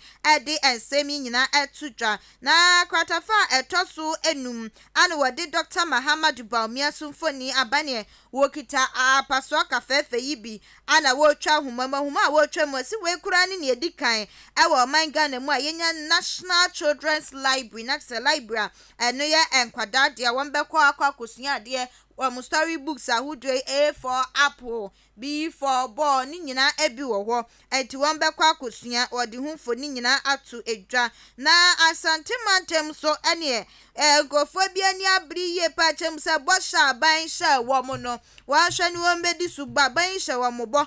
Ɛso ne bɔhyɛ ne nyinaa yɛ ato nsuom ɛtɔ nsuom kora wɔn so mbɛyɛ pie. Enti aban ɛmra mɛdi so ɛne so nsɛm Daily Searchlight ɛde aban busua ne amidi wie Daily Searchlight ɛyɛ kwatafa ɛtɔ so 9 ana wɔde aba wɔkyɛm sɛ na ekopie mu ɛwɔ Bank of Ghana ɛne IMF foɔ ɔmo di supervision kɔ hɔ yɛ de obi kɔ hɔ ɛso wɔn nkɔnkɔhwɛ sɛ nea wɔn yɛ ɔmo nneɛma ɛntoto nneɛma ɛno nti ne Searchlight kɔ wakɔta ɛde ho sɛm nyinaa atodwa ɛnɛ anɔpɛ yi.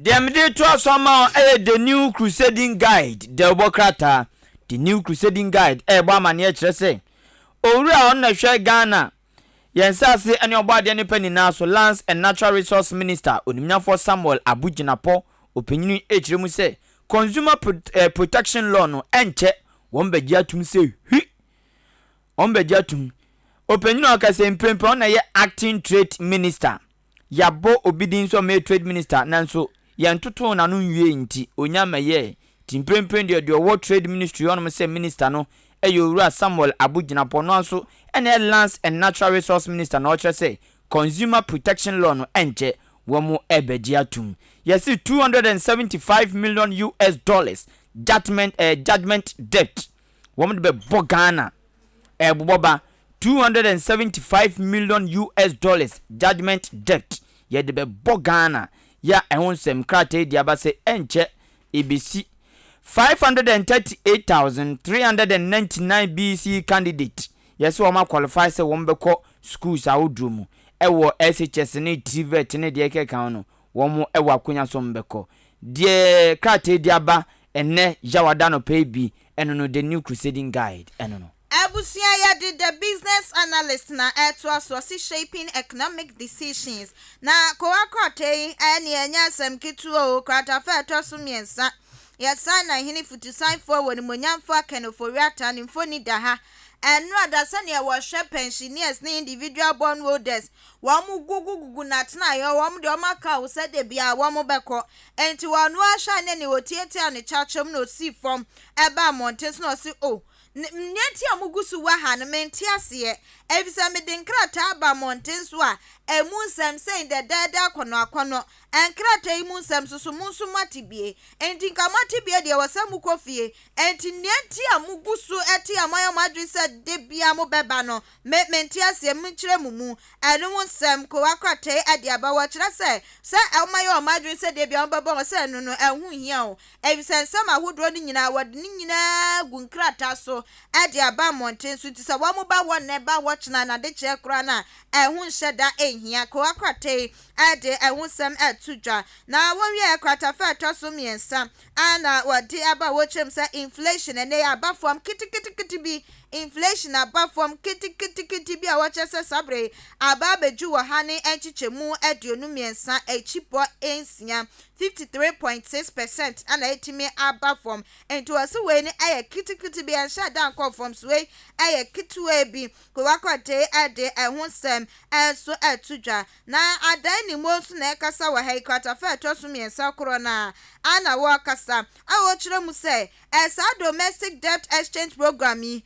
empenifo wo mu di enim no wo mama kyerɛkyerɛ ne nkɔ kan hwɛ pensioners na wo ma di ka kyerɛ nkrata akoma ministry of finance nkrata na wo mu hwɛ so na wo mu fa mu kyerɛkyerɛ mu nyina emetudwa na empo ne wo mu pese wo mu so yɛ mom no wo mu kyerɛ sesesi a ne yi mu firi mu ya fa mo anka hu bi adachi bi se ni se ne beto mo wo mu ma bibie mu ene da wo se ne be ya pensioners no ebeto wo mu ase akwata fa toso miensa wode wunsem nyina etu edwa na kwata fa toso miensa okro na ana chese wode abane emra so hunsem consumer protection law eno so wose enche yede ni nyina begu apon so se ne be eno so ebeba be ye emra ewo man mu kwata fa toso miensa okro na ana wode nsemi etu dwa busia we eye the business analyst ko wakrata no the anchor the Obokrata na mde trust we medusu bia na makai nyumbia misia o primary Will your anchor hold in the storms of life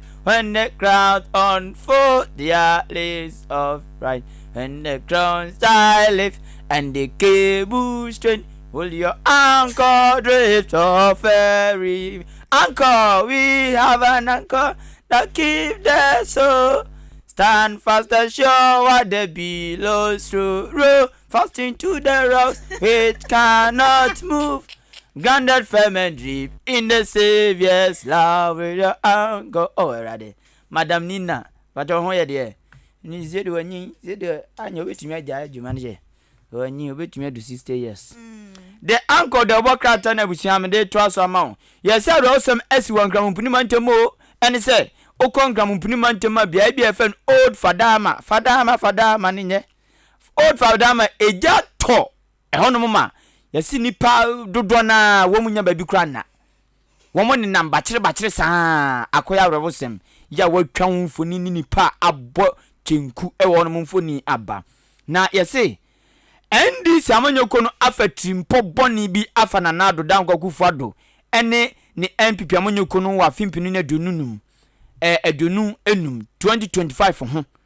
Die ntia wo mokasa ne se yesi o mampani dada John Dramani Mahama ni 8 akoka o baby se an he afiwa abato 2024 abato won be fio se pa kire NPP fo na nya no nko osombe mamafo adwane atumrika bale omuna murum enya no nko won sombe sanso amamafo wa papa won pa na kamne mampeni owura John Dramani Mahama ni 8 according to the anchor the bokata kire se o se de be siwo abato ebe no ebe chinku enunti ena krata no so ebo no tofa kire se enam die opanyini kekan so nti ama endis 14 po mafafa NPP ni na do na no abeto abontin the anchor the bokrata ena ekase na Dr. Clement Apak eni mrasheb je fefo awdo bi ena afi wo mso manya bre pa wo manya bre oso afọhwe Ghana wo masuan so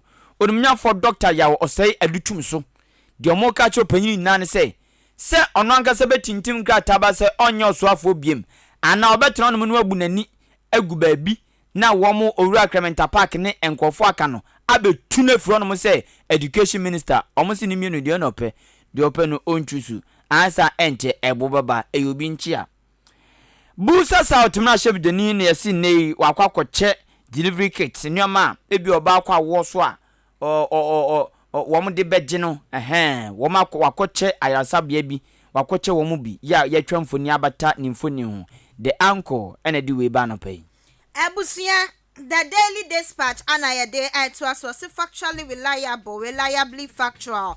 Na kwakwa tedi abakrata fe tosu mienu. Wasi we down memory lane na to say ye kai ye ho. Ye kai ye ho awade akwa akosi 2012 abatwa ekoso. Watrasa 2012 hwe NPP ni NDC ni abatwa ekoso nyina. Aniema bia kokwa so aniema bia wasi yetimi asua firi mu nyina no. Wade ho nsem enyina abakrata fe tosu emienu aboni nyina tofa ewo ho. Na krata fe tosu du mienu ewo Daily Dispatch mu.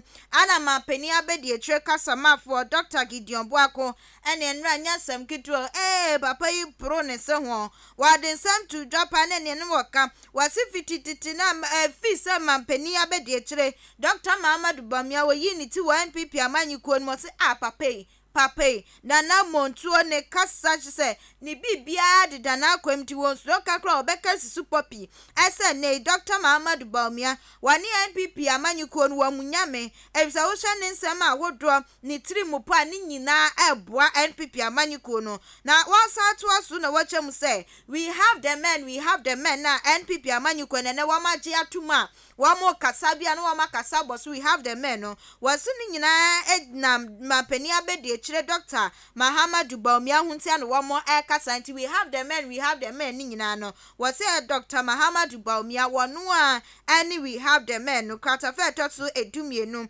wade hunsem tudwa na kwata fe tosu edu eba ko wade abachem se okopie mu was setre afam place no so MPP anase mrashebedwafo akonwa wo won sabre die NDC die ne nyasem keto wo mani abri ye pa na dufo junior wonu susu so kwa kogina ne wone ne wafa pao ne wafa no ne ni kwa kosi akan enya nsem ketwa ne wafa ne wone ni kwa kogina wo mpeso ane so dispatch ko wakrata de won sama ba fema mpani abedi eche Dr. Muhammad Baumia Ghana's first national children's library ne wakopa ho toman ko wakrate so atwa ho amfoni de abodi ho nsem nyina tudwa wakrata fa toso edu emienu nu emu wey the daily dispatch or see if you see something say something uhu bibia ka bibi January inkrata no ba kumienu miensa bia abana emu nsem na ya bro so dada ti ana ya de ba woso ya no msei de ba woso ya ni na akoye ABC results ne presidential attorney general so dia okeka no na de na yesa aba on plane jet na ba surface na almost otimu kwa wontimi nyaare zero betimi nyaare okay mama break tutu asi adwan ni biam biare na kusim swimming pool nso oma siesie mu empa no nso so sese ye kono ayi oma ye bibia executive o okay first so na say enum fango sese adai enum enti se omo de nyum nyina abu enum na omo de de ehe omo de de ehe hu fa na so sisi ade okese betimi adam minimini no ho na kunya so na ebupon jet enya jet kroya na jojo pon wi adi twitwa ne hu se ye de fem no de kope sika se ono fem ye de fem ya amfa fem no so wo mfa o enti ni sika ne na ye de aye ene ya wo ye fa fem wo fufuro so e da bi sisi ya yakre de na dia she na dia ebi mu se enwo se ye frɛ omampani nana ana mi sa adi ntire wo se ye frɛ nana ni din ana se sa nana no amofrɛ no na akɔ ni tirimu no nti ya na ye se wo yo hene so amfa nana se ni din nana no ye ni din tu yi free wa se nye ye o se sa nana no na ama ekɔ ni tirimu na ye se se wo di hene afebɔ but woni mi se emfie nwotwe be ba sisi ya ena nsu nyankopon ya adom finance minister ko parliament na ye nya ntie se pensioners no omsa so odin om nte kasa omo san hia no ho pension parliament so official ho mako ni ministry hia no parliament mako ni ministry sen rapo no om kasa yo ina sen bras nsem ono be kan so wan kasa yi enran nsem ono bo kan ofuri ata be kan wan kasa yi yen kasa sa he NPP omo hyebre ewo honorable Kenofori ata eni Gabi Asaro Chiridako ensem se leaders ni nka oma no ntum na omo be sore se niam bi ye ekoso no omo so be kasa na se ese ya ne tia me say no amount of osofo usu be mpampa ibo osofo Victor Kusibu atimpa ibo on make opposition because unim ewiase onipa yensisi no eye sebi obi a nani afi ebiem ohiani yensisi no enti wokin kan bible a ose ohiani bi a omusisi ne je ne ho niam nyina debia no ote ohene ne nkyɛn debia no ote ohene ne nkyɛn ohene me nkrofo esisi me oba hu se mi kuna wu agya me ni kamafo eni to mu sisi me okọ won ma ohene ni mu ano okọ won ohene ni mu ano one day no ohene ne say ma bi ma me mpani nhwe obisa ne say madam afei wo so wo haw ne say o chechiri mu kire no a ehwa no o ma decree say ma me no ni ankrofo asisi no afa nyina o mfa na de ma no ene de na de ma no nti obi a oye onni kamafo no yensisi no ohia ni yensisi no obi a nani afi agent yensisi no nti ono abo Kenofori ata omo hwe ni ye MPP party no a empanimfo no aka ma no atumu a ayi owura Gabi Asare wo kire daako ene na busuafo egu party no omo sorry no omo nkasa because how on earth omo sorry omo say pension now how can you look at a former chief justice you look at her in her face no aka kyerɛ say wɔnte deɛ ɛkɔ so na se na ɔba bɛyɛ ye calling you to the bar na wo krampo wɔ he obi ya calling to the bar na wo krampo kra bia na no konkra sɛ ɔba bɛyɛ lawyer Obuoba kinofori na you think say wo fire president and omama wo powers bi why you too powerful MPP no mu ɛyɛ yebisa sɛ na Gabi no ɔyɛ hwan and I say obi antumi nkasa wo MPP party no mu biem apart from Gabi na Gabi tweet ya na ye nsɛmtwerɛfo yi so ya fa ne so serious the sense that we prime minister onipa mu oni appointment or tweeting so na nsɛmtwerɛfo ya fa ne serious ni yam fa ne serious saying ni obeka bia nso bam ni obeka bia bam woti ene Gabi ka sɛ ye kɔtɔn Ghana na udi ni di agoro ade be te ni ebo Ghana ni don komi it's almost like pension. What's on my pension? What more you my chi o man pani ka wante. Ko head o my HB. Chebiafo. O man pani akufa do ne dan na si e wo chebi no akọ he. Chebiaye kru ankasa ankasa. Owie na dwuma o ko chebi akọ home. Se ne ne o man pani dada akufo waba pedua si. Ono so se ho no beko. Na ko head o my HB. O chebiaye nika. Enti pension ye de ade. Endo na me ne pani bi pa e bon komo. O se unia ne ekoso ne de ano odin o. Enye se ne ekoso ne yeboju so. Na yi nyina yesuro intumi nka. Because wo ko kan ayi appointment ka krebi e de ama wo no. Ye be je afiri winsam. So people are thinking about omo ho. O se omo bo aburo ni nyina no, omo de omo ma no kwaburo kire kosua de. Wodim sɛ aban yi wama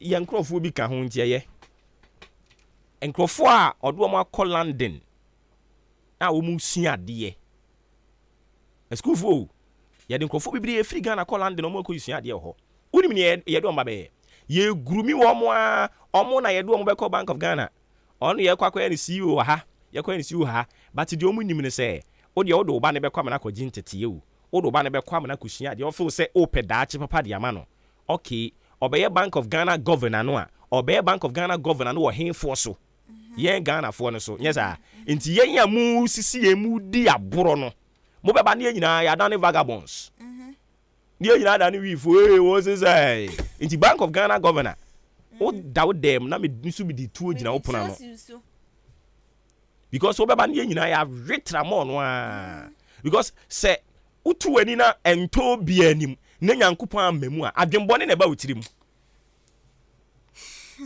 adwenbone na ba wotirim pensioners ya semi ya ye kan enya wo aban na wodi sika bia ma wom omo ani mu mfifire eno omo asan eno si da bi sika eda ho a enyi enti ma menko pay investment bi mfanye ena wo to bonds no ma betobi yields na eba no ebinom de so am ho yare eno na ebinom de tuatua light bill ne nyoma also so sa yields no o yi afiri ho wo ma wo time sika ne de o de ababat afiwe de me ntimi ntua afi eto so me ntimi ntua afiwe ne metimi atua na afiwe nkra metimi atua metimi atua say how me come on na o hwe former chief justice an astute lawyer and a judge of the superior court of this land. Now we heard any maka chene say nintias ye wade no hunisa. How can you? All in the name of you are who? Gabi Asare Wachidako in MPP. Or for a president. And then Kwaku you do Hawaii. Kwaku you do was once powerful like that. Or can hairs must roll. I was here do position through in them. Stand Dogbe. Oh, one company that I John Dramani Mahama enam. No ka say aha won kasa wa ha omampani Mahama o dwabuo mo nkasa ho. So certain people were powerful ebiasisi. Omampani that kufu abreso na ayi ya nana kwadwompi anim. No ono nso so ye too powerful e no wen. Power na wen. Che say e kamya kwa say president bia abreso ye nya obi one person o ye powerful. ene koku anyi do ho de bu wo hwese de ye de no ya relegate no krampo a ya na ya were ho. We are in a comfortable lead. Here's my roll. Adwuma obeye de man this nyina na ndisi fo omayinimu. Enti say na no wo tumi no a know how I will handle no. Na flip it out of your hands. Asem betimi ya mobo. Know how we handle no. Na wo ni position unye MP, unye minister, unye prime minister. But obia obekire na adwene wo Ghana ha no mu bia no. Wo pese o kan na adwene kire de hye. Na MPP fo mpa ni influence to ho. Chairman Ompekasa, General Secretary Ompekasa, Nana Bia yinim so ye kekra no so wadwo youth organizer and all the saying Yusuf ana Mustafa onu so as sana penini kai wo so ye maame so onu so onu so pekasa pa na ye onu so yentenka maame Kate Jemfu a wo ho Kate Jemfu a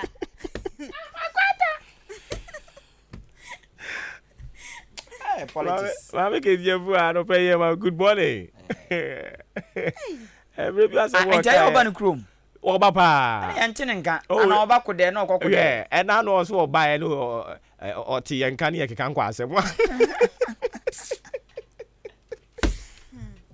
Although me because itwemu it was what tete so no mo kan kwa asem. Then so you chop kind na nka wo dan ya wo se etene. Ada kwa na mo ma di pa re ho sa. Na nkrofo ma me nkrofo papa pension sika esen. Me say na me koje me nana. Yankopon fa ne crazy na me koje ne pension sika. Abusua. Isua. Ukona yesi we ne sika a wo je ne bosomi we ya. O we kra be ho. Ena hu se pension ye Ghana had the system ne tie no. Ubedu pension no de yare na ekọ pension o. Eye mako pebi. Ena ubedu pension still ana ne ho odin. But ye Ghana ha no kọ pension de yare na ekọ. Enye wani na ehu ade yi a. Say no ntina mo de tua medical bills ne de eke kan. Adun se do na yare. Say no na mo de ye adwuma ne say adwuma ne. Because ye system no on konko declare ni real age o. Into bi one a fe no akọ pension so on na yes akọ pension fe no akọ. And so no na 70 something. On ko no obi aba. E na obom. Ene nkoba nso se oba wa wo no wa ye wadwuma akọ pension na de bia be friend mam scan hospital. He nipa o. Da ku wo be kekana adwa kira mo say yes. Wa be ka se nyo na wo no. E bi ka o ma no sheda establish yi. Anya se ebefu nimpo se bia metie na bia ma me adwuni pension wo na ho megiem ma me omka ne se me kọ doctor na ne omka me kọ doctor anya se untimi nkika wa adwin cho ma me no na untimi ebi ni ho ebe how ebi ni wanti wo kwa na ebe shaw so enti indirectly ni kwa ban so so de how bi na ebe to so oh yeah wo akoda no so o de ba be to so na afi obi o abo ne bra no asan ba be ye bed ni dia beda ne maso abeda onka se bra musika mu di na tele mani bi onka sa o ono ne dia wo dia ba e no se hweso mame mamfa so mra so ne fama dia mame sika no kra mo gi anya na mo san de dan mo ho yi anya no na mo de private jet no sa ne mane anya na kwese we save bank pepepe odu sika no to ho a no bi ye dia kobo obi be yes or the yen business no the yen business no the breast now be ya but interest ne dia beba interest ne dia breast now be do sika botia no age me ametie ne e bia me ntia ase a former chief justice into person what say on kinkan brofo want it ase I mean how can we do that in the name of what enjo ma me ne kasa ya say ene aban no e na gye so oye adwuma bo nim se ene ye wo ministry of transport, Ministry of Railways, Ministry of Roads and Highways. Also a lot of waste. Ewo street in so was so when we yi free ho. Enyo mo musika. Me hwese me hu ni nsem ni bi okekan ye no. Also ko street in so a lot of waste ewo street in so. I was say we na wo yi free ho no mo na empenimfu na wo ba be bo ma bro sa Fani enti ase anti sofa ya kufu so won ti ase I have been papa doctor eduentry on ti ase so you on kan yi enti ase a o be ye you ha and ese no kan dia ya no on church ni family no abekin kan so obi aye ejuma ma say ye be tie na same way no kan na fe bi nya mo kwan na mo nkokra o se sisi ya na enye se me dofo ada mi o we die me dofo ada na me tamfo yentie no se me dofo ada me tamfo pese o chame wia me it won't happen me nka se me dofo ada me dofo ada me tamfo pese o chame wia me oya ku yapim ni yo na ze no ka metamfo me dofo adam metamfo me nka se me dofo adada me dofo adam metamfo pese o chame wia me it won't happen ha dwe pa enti ya besre na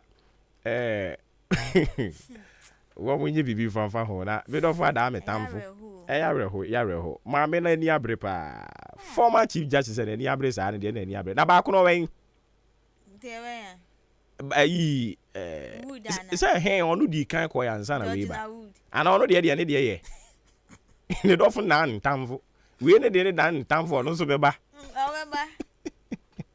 if government's position doesn't change, would you advise that the group, just as my brother said, sought a solution in court? That's certainly a strong option. For myself, I will. For myself. Okay. So for right? But not on behalf of the association. The association will have to.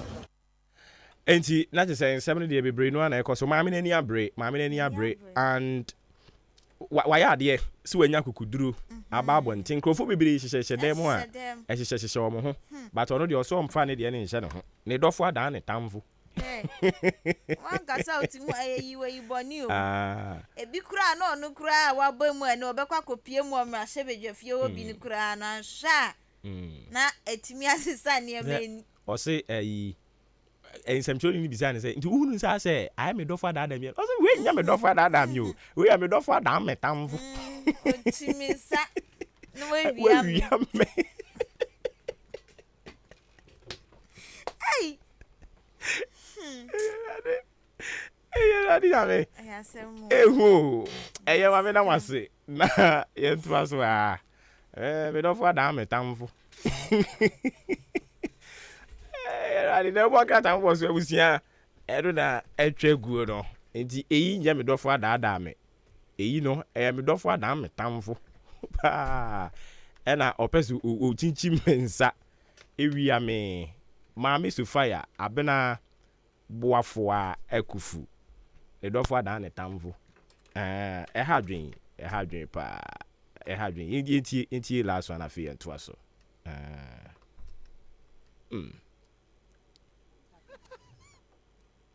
Me nka se me dofo adada me dofo adan me tamfo pese o chame wia me it won't happen me nka se me dofo adada me dofo adan me tamfo pese o chame na ma so grade ese we chiri sa yeah dio enti eneso so ye hwani mi se AHENKAN933 Ofori ata obekọ parliament senia na wotwetwa mu no omo esama no nti ene no obekọ na wakokyerɛkyerɛ sa issue yi mu de akyerɛ parliament baby omo di aduro ene anamon a wo mu etuo pensioners ya wo mu esu no eden ye de afa won ho but as we speak in so there ena no ena ye kinkan krata de ma wo se ministry no chese sisi ade omo close omo a omo yes omo participate no nti omo close ye no a ne aka ene se omo ebe implement nti ye hwe baabi a susuan de brɔde ho bɛfa and again ɛnɛ sɛ finance minister kopie mu wɔ parliament nso a ne yɛbɛsi wɔ hɔ no nso yɛde emu amaneɛ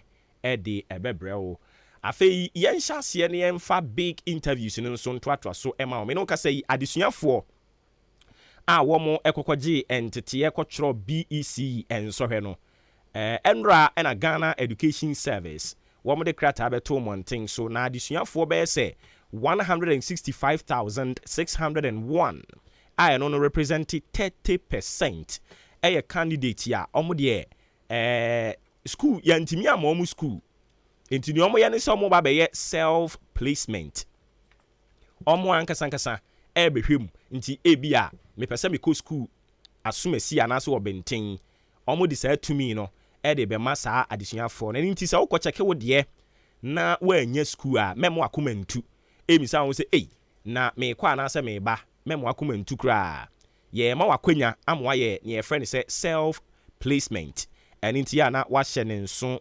ɛde ama me yɛhwɛ sɛ yɛbɛkɔ ahoma no so ne ani mpanimfoɔ ɛnso akɔtwetwe nkɔmmɔ de afa ho ɛno akyi no nhyehyɛeɛ bɛn biem ɛna ɛwɔ hɔ no mode ma adesuafoɔ no a ɔmokɔkyerɛ BC no sɛ 165,601 ɛne adesuafoɔ a wɔn ba bɛyɛ self placement deɛ a ɛne na kyɛ sɛ adeɛ no ano ayɛ den papapapa ɛdeɛ ne siiɛ enti na akɔba saa na wo a wo nso so yɛ ɔwofoɔ no anyanya bi a wo nso waboa wo ho deɛ because awofoɔ ne bebree no a yɛse ɛyɛ free senior high school ɛne nti ɛnra nkɔm a yɛdi yie yɛse awofoɔ no bi hɔ nom a ɔsoa chɔbox ne trunk na ɔmfa hwee ngumu na ɔde akɔsi school no mu hwɛ anim sɛ schoolfoɔ no mum ɛna ɛbɛsan ama no ɛnneɛ ɛmɛtoa saa nkɔmmɔ wei so fitch wɔn ɛyɛ rating industry anaasɛ company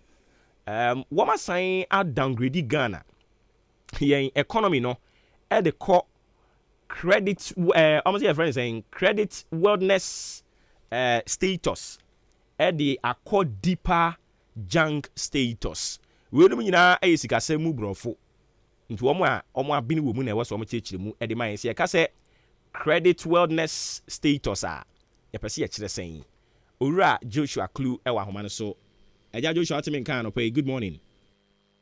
Good morning. Na bibi abɔkɔ deɛ ɛtiefoɔ dwo so yɛn nso yɛ ho yɛ paa okay enti borɔfo no a yɛkaeɛ no yɛsɛ Fitch asan adowngrade Ghana yɛn credit worthiness status no de call deeper junk status ɔmo pɛ sɛ ɔmo kyerɛ sɛ yi deeper junk a kyerɛ sɛ nanu sɛ na ɛkaeɛ no wode ka ɛsɛ wo sɛ bi nanso only scout with Yanika into I say like why broke to the extent that I want to meet your car. Enti asemo ye drew stage a say ye koko bob busia de free obi ho a ye ntimi ntua. Na say ye ntimi antua busia no omo so de na omo de be we know your friend legal instruments and illegal instruments are a treasure bone. Look at now, we didn't come so or find or the work also not caught a show to say we can run myself. And she's also maybe the reason I feature downgraded a beyond treasure because yeah, debt restructuring, the treasure. Yankasa, I just want to say, Oma Edium can use in Jumka, and you have to refer it. Na enhyehyɛ ya or her DDEP and in Yamahodo ayeye wɔ ha no still a emfa hope emfa ma international market on.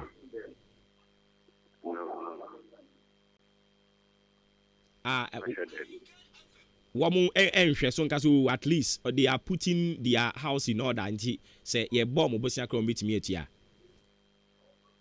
na the social I got to I say even though now kind we are putting our house in order to social our previous data here we are owning it's putting us down so I saying it be found for us to reach a sustainable debt level.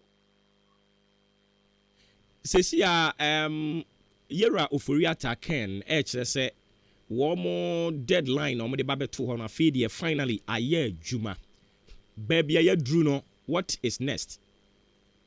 Okay, the next is for us to talk to our external debt holders, MC external, our bilateral debt owners, to say ABR country to country and our institutions, international institutions, to say ABR World Bank, IMF, ABR, Rafa World, European Union or China for me, I say for Mukasano Muncha, the VIS Casema do any sky bet to Mukainti, as I mean, you from my. And similar to DDEP, no? I don't know what you had. Exactly. Like, you don't treat them like you are treating your local partners because after them, these are international companies with images. So when you are dealing with them, you deal with them with some form of clarity, some clarity. I said, we in the country, say, Kenya, domestic one, where you should go, no one's about, no one's about, I mean, these things, no one's about, no one, I mean, these things, no, that the Omude, one person, and so person, when you be, I said, when you year, before nothing, no moon, yes, and yet to say, Ghana, Denia, Abayan, Kwana, Otimasi, no see, my midi, we are about. Okay, ain't not just see there is no hope for a year pensioners, yeah, or more year picketing, no, because you are closing on the next chapter, a year, external debt, a quiet before so and so you better restructure. And now, so the convener of the pensioners, we had a conversation with the finance minister. And our finance minister said, I see, he will another the previous bond. But the only problem is, how would they honor it when the time is due? Will they be able to pay it? Because our share, none of some of the debt matured. Yes, so the government wasn't able to pay in social. I have to say there's some form of doubt with what the finance minister is saying. Say, would the bond that are now better say time will go. I see. And see, not just say share down conclude on one particular thing. You bet me I saw my rich equilibrium.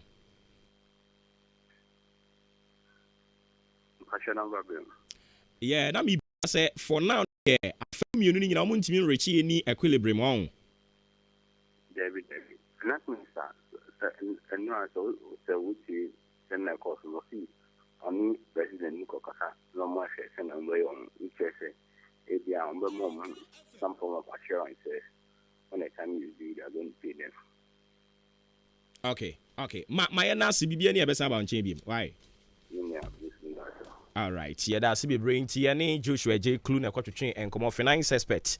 Yen sikasem na Fitch one more downgrade sa o masan dia ba enti from credit worthiness to a year deeper junk status. Yen economy no baby afedie edru no. Mami fa sedan confirm national SHS.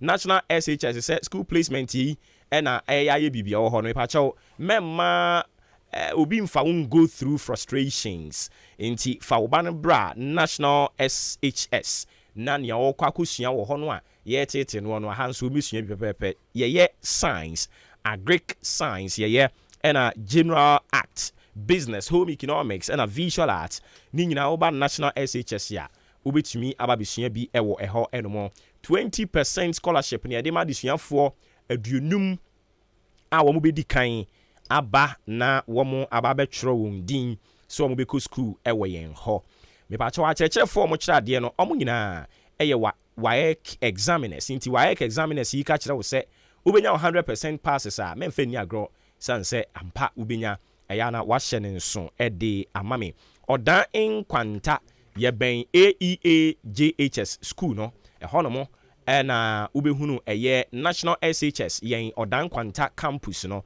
frame 0540779363 0540779363 and 0244923636 0244923636 ɛyɛ number wobɛfrɛ na yɛtimi agye wo so soboti ɛnso so ɛboa boost yɛn immune system no ɛde ama yɛn yɛde ɛyɛ akakaduro hwentia pɛprɛ mako abrɔbɛ ɛne yɛde afra ne yɛde ayɛ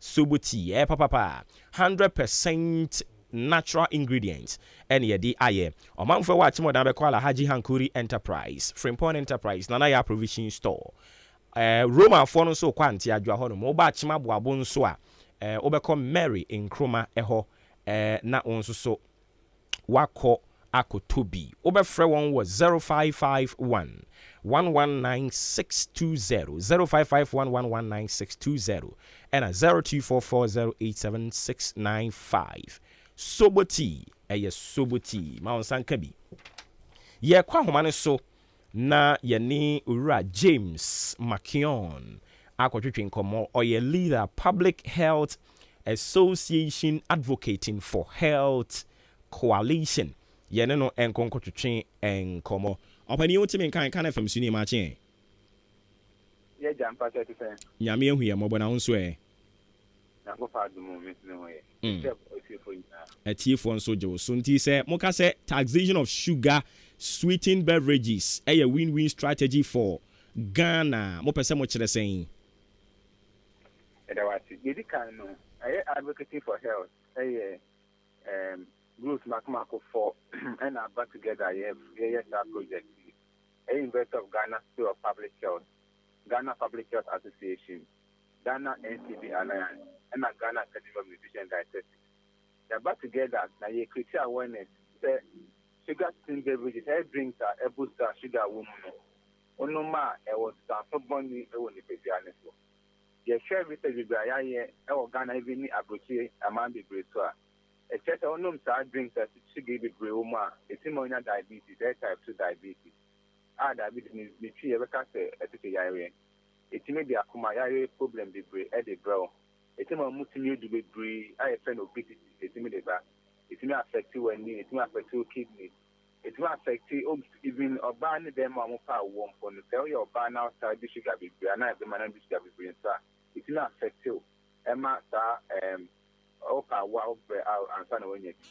The church animating or say one is to create awareness or Ghana happy. Now, they back crowd the relation and they say, I mind being to edit tax extra drink this one. And my new boy jeans, new boy jeans, and my 1 hour on the episode. The example is medical, for example, I'm on the 2013, I'm on the tax expo, almost a good drinks and for some or my name. And my 1 hour number not to exit. In a way, I brought my 1 hour combined diabetes, any problems, and be careful and home common. Even on a swat into Ghana, so that is here, and it's a bit critical awareness after sugar drinks. Nothing, so you're not buying Akasa, not a buying Etias, and not a buying for the tax, actual that sugar drinks. So the banner said, the man born on iodine. I'm on a bit man, if I say drink back, there be a bit man.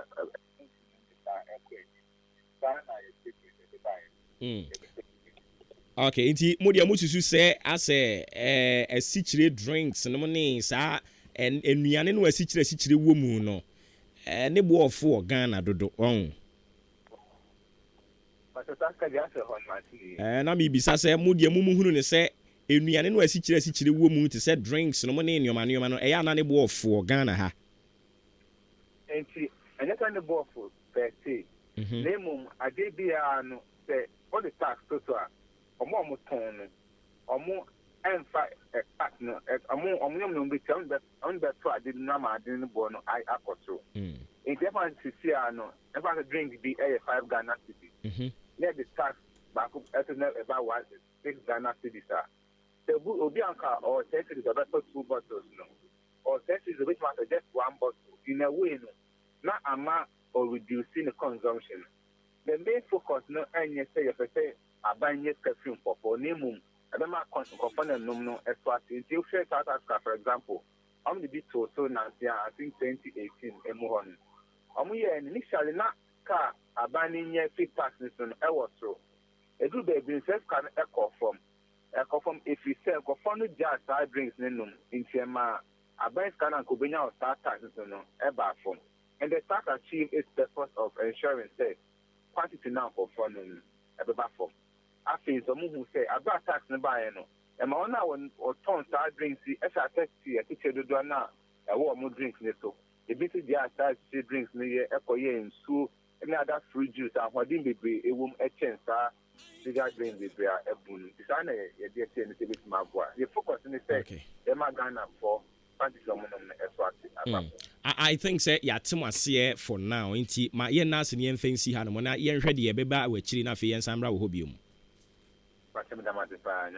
Nyamisha so you James Maakye a leader at the Public Health Association advocating for health coalition and you know kwatwetwe en komo no me pacha wo hwe wo mre no a simano aduonum enson 57 minutes after 8 a.m. Shannon so afe na odi ofiri na to ha no mo adwumadi agusu awutie ni ato ne din se Maakye na enenso so eye yawoda February ne de to so edu ensia senka ebony etiase anke ne na woda nti happy birthday en confirm ebony baby owo bia nyankopon onka ne ho en ebusuafo nso edi birthday ne doso the legend Abeku Agri Santana Doctor udine de sanso so na Fifi Sage edine de David Kwansa edine de Set Yaboa edine de na obi nso de bi aba betum sisi ya o se happy birthday and confirm ne boss your friend Kwabena Moako Frempong or your former Bono East Communications Director or Sinyankopon Shira ne papa Master Planner Junior Kentampo ena ono so de die free aba Master Planner Nyankopon yadoma next week mamente wonka ente sa babia wo bia waso be hye papa also obetimi de wo de abaye bia na obi di ne de a fabra na yemu ne din na yenwehye no emfa ema Amazing Grace Training Foundation ese ensanwa adwuma de ye ade ba ko a ye de mawa obi ntumi nyimfiri wonsam eye ensanwa adwuma aninti na Amazing Grace Training Foundation omde edaba ko asi ho edaba ko no omde asi ho no dwuma omde die nyina ne se omde kire ensanwa adwuma a free tapping time organic weedicide said ye yen enam enwa emire ewo said ye after wash parazone shower gel floor cleaner said ye azuma twede obonkuruwa no okokede asa ne frɛ no obonkuruwa mo kede no mo nim sɛ sa ne frɛ no yen okede sa na ne frɛ no alata samana liquid soap ointment and answer balm a ehye nti akuyafo no munsua aho uyekuani a wo se usua se ne ye balm no ukodɔ na wo ba na ho ye oyasa na de asra udware nsuo nyunyunyu na wo de asra onko na wo da onhye hwe wo hye supporter pa na kyese wo da ho ade be chi no se nya energy foforo wo de ato adwuma so se wo so wo beto a usika besa brane en kire se de ye no eye ya no akeka bomu aye wo de air freshener ye be kire wo bio digester eno so ye be kire se de ye no we nu nyina be koso Nyankopon ya dom a March bosunya ye be ko wremu no ne da etoso enan ewo Achim Odan Church of Christ runabout no ho no mo Church of Christ na wo runabout no ho no wo de ko suaduro no sa kwan ne so eho ena Church of Christ no ewo mepachewo eya no am yehia wo ho na ne ewo mu nie utua 50 Ghana cedis 50 Ghana cedis no ena wo de pick your forms am yehunu sampa wani abre kane no nanka ye forms no kra ye nton but ade ba kwa yehunu wo Ghana ha ne se sade ye fi a ye nhye da mu no nti ye se da bi se wo ti sika ko top paper ne de a wani bebre uto 50 Ghana ni wi a ye be chiro wudin ni ama wo number ene nioma code bi aha e free sabria kopim se 4th March ne be so no mo a mo be ba entem no ye be san ma pen drive free aka ho na ebre ne so a wo training fee no so waba betua 200 Ghana cedis a ye be sign the certificate and a manual aka ho e de amount 0244 858110 0244 858110 and a 0544 054179 054404 054179 a number of friend na yetimi ajo so Amazing Grace Training Foundation womo telephone and I made it to Adriano abusia ba bia yeduro no ye beda na ye ho ye ba na ye de nkomo no ne aka ni nyina so de atoa so ama ye ba ye behwe na ye di BC candidate no womo ho enkomo omo a omo nsanka omo placement no processes no saying it here omo nsakra be den ena aka womo nso so ede wada romati we ma ye ba ye to aso supermarket ha mamani ajepa ebraba Charles we and the fridge we there me sha every Ghana ha hey asani awo yo di for wo ne pepepe every Ghana he fra broche na mum ya dia broche bagana WAS Bioengineering Ghana Limited akra niema bi to say shells fridges trollers baskets afa sales decks e mai 24 nyina sa wo store no eye shop anasa morning nyina wo benya wudie shopping mall ya me ko mo nchanya Charles ometimi aba ba hihye bi wo hode amame se ne wo pen no sa pepepe ha kire me omochila kwan anya WAS Bioengineering Ghana Limited ewa amasamai enkran wo ben e chapia depo na wo betimi so afra wa mu wo mai so 0240 530 496 and I say 0542 325 584 0509 994 592 Sir, me pebia, on bet me the abreme. One bet me the abron. Thank you. Me kwa hosesia. Say your case Dominion Herbal Powder, Emma immune system, and I am Quabo will nip a drum in yet. Nan the senti, what I did, Yaresun Kunimua, and what dance be new. I don't dare fine pa, Manumbi, Tina Midiwa dancing, and I say, Meme say Dominion Herbal Powder, dear, Minia, and yet a month for dancing, and a bacon fool. Near I yet a woman nip a diamono, a broma drink, and a mentias so, and my Dominion Herbal Powder, and Pawu de Biarada. As someone at the Hono, Dominion Herbal Powder, and once one you will see a share will take up. Now that trick to us a biagumu. Well, Transianum. Well, we Angels Dominion Herbal Center, one cocoa and a diaba. A painful, a baton more monuful, and Quadawin in Field Mid one come. Dodo Afre 054 315 8195. FDA, Aji, a Gradian Kratui Atum.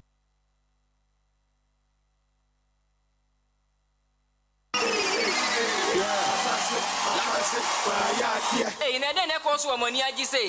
What's in so when I think it try no Vicky pass papa. Even mathematics onya A1, science A1, social studies A1, English language A1.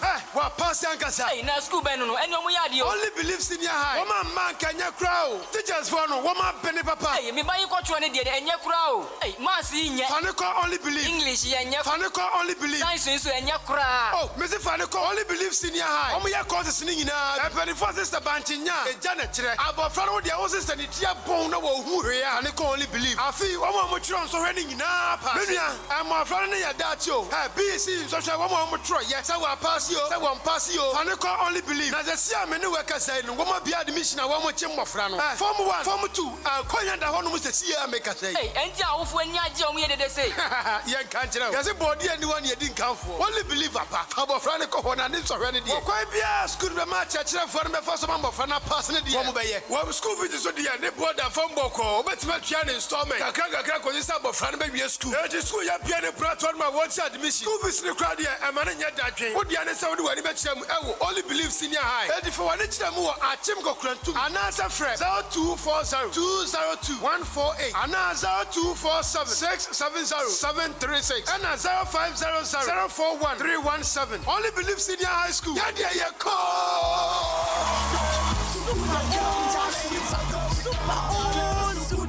Super cement and superstar cement and sisi adie Messi for the contractor for nyina tuagu so some G's enterprise and akofa sa cement mienu adiaba ento ye Messi ni wo ye contractor wo be ye project bia super cement and superstar cement and no necessary water and one day the grade no 42.5 hour and 32.5 hour na so ukoto superstar cement and no see 32.5 n Ghana nyina and no penny cement 55 kilos ya chow 5 kilos free ninina some G's enterprise and ako fadia back moda some G's enterprise etonto iron raw size baby enunti wo pe super cement and superstar cement anase iron rods ni bi etu aton some G's enterprise ewo akimoda amantra yene dux filling station no ene bo hwe ni mu frɛ wo mo ewo 0243 583190 Ghana adisie Obuoba Ofori Amanfo emamo ache edeba ahenkan 93.3 FM.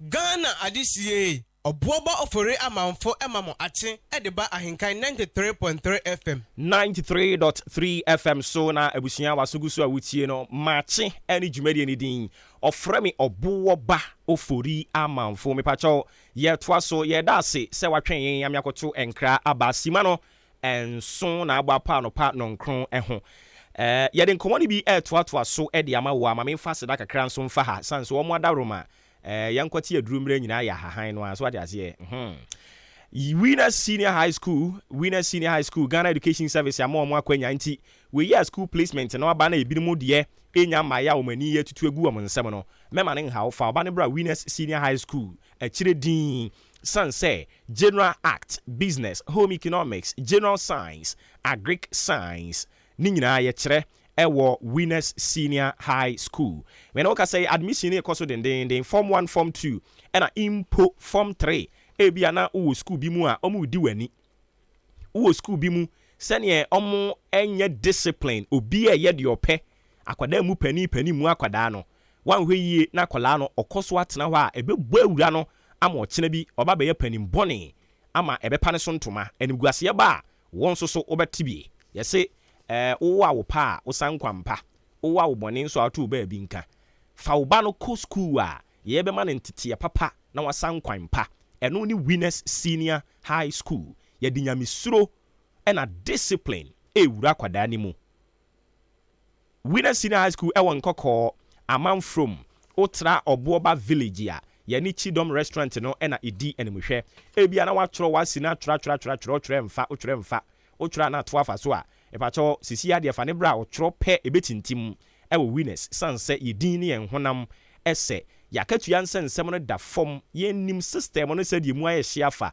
ɛne nti wo kyerɛ yen na onsoso wo bɛyɛ osetie na ne wo yɛ no wine kakra wobɛkyɛ school fees ne kakra na onsoso watimi ahwɛ abɔfra no na wanya ne so mfa so da akye mepa kyɛw Winners yɛwɔ boarding facility sanso na day enso wo betumi aba sɛ wo firi aba sɛ wo da school mu hɔ ne nyinaa enhyehyɛ ne yɛ na sɛ ɛbrɛ no so ne yɛkɔtwerɛ wasi no a wasi no yensoa yenkuku ne yenkaka adan ya yekɔ ba bia kɔtwerɛ yɛtwerɛ o Winners hɔ a ɛne nti wobɛtwerɛ atwa yɛse sabio ne onyam ahwehwam de enkyiri se wadi bomu a na sɛ wo twerɛ nso hwɛ no wɔ yɛn hɔ no mu a wobɛtwa na watwa ne yie Winners Senior High School empanimfoɔ yɛdamase ɛno akyi yɛde Winners Divine Academy de aba ɛno no a free crèche nursery kindergarten lower and upper primary nia yenye friend basic 1 copy 6 and I say class 1 P1 no ni nyina ye wa de copy 6 junior high school nso ye 1 e copy 3 and into betimi de akola no de aba ebia na wadwuma ma wo kwan ye transfer wa fa bofra ne be ja Winners ye benya botra hwe ne said ye wo ankasa wo hwe no ama aba be ye panim papa me pa cho ye boarding facilities wo sanso ne ye wo day ye wo cars a ye de sesan kwada ne fie edu omo ko school mu ne pon ya san de omo abasumdwem a wo mo ho ema asem ye wo eye enkokwa amam from ye ne Winners Senior High School ne wo campus baako eni ntia na wa hye ne nso frɛ principal amuzu o frɛ no a ka kyerɛ ne sɛ John ɛse frɛ no 0244 571927 0244571927 and 0208193788 0208193788 and the number be friend to frɛ pɛ principal amuzu ni ma good morning odi ni din di kan pɛ na je sɛ wa hunu sɛ fie ni fie winimu no ɛne nkɔmɔ no yɛbɛdi ni fie nkɔmɔ Jubilee Hospital so ate asim wo ba ya wonkuta wonkura ɛyayare saboketi ma ɛne wɔde nam OPD inpatient laboratory test ni nyinaa test ahodoɔ no yɛbɛni nyinaa de ama pharmacy wɔ hɔ antenatal care postnatal care theater maternity nso yɛwɔ bi ɛwɔ hɔ no mu a brɛ ne so na sɛ wokɔ akɔwo a wobɛkɔ hɔ akɔkɔwo asomdwie emu ne akaka ho no mikodi nkɔmɔ wei ba yɛde bɛtoa so yɛne owura Justice Kwamena Wilson Jr.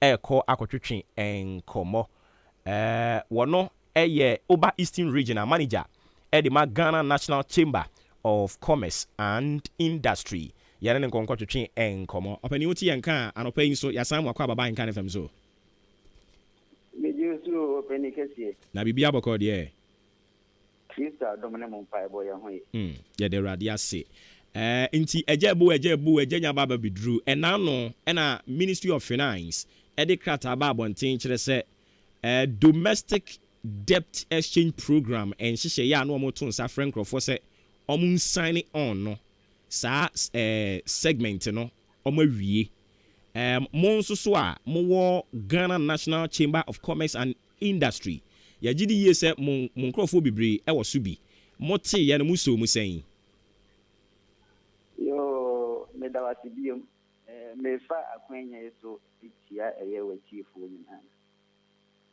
deɛ tie ne sɛ yɛnya yɛwɔ private sector no dwumadie bi ba yɛhwɛ ne sunsansoɔ a ɛbɛtumi anya ɛwɔ the private sector no so yɛka sɛ the private sector is the engine of growth for our economy ɛna sɛnea yɛ nyinaa yɛnim no the workforce of the nation aban ɛfa mu bɛyɛ 6% pɛ the rest 94% no private sector no ɛna ɛfa ɔdo enti ɛyɛ a aban anam ntuo no ɛyɛ na yɛne die kyiri sɛdeɛ ɛbɛyɛ a ɛfa nsunsuanso bɔn no ɛmma ɛyɛ the private sector no ɛne the entire business community no ɛso na wohwɛ ɛyɛ domestic debt exchange yi a liti a wɔn no mɛkyerɛkyerɛ mu kakra asɛ obi odi sika pe obi bosia na deɛ ɔpɛ ne bosia no akyire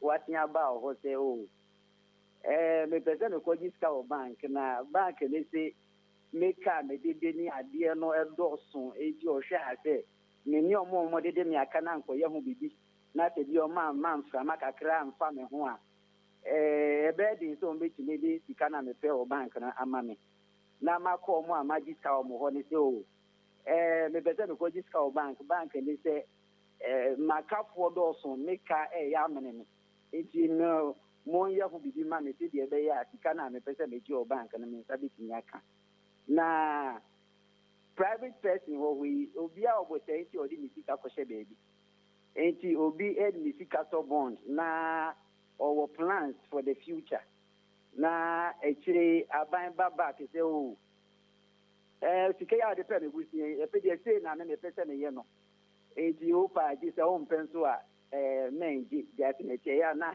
wohwɛ a na ɛyɛ ahadwen kakra ɛsiane sɛ Ghana we have come a very long way to this stage a amanfoɔ ɛyɛ abuild trust in government and your banks and those for the financial sector in general.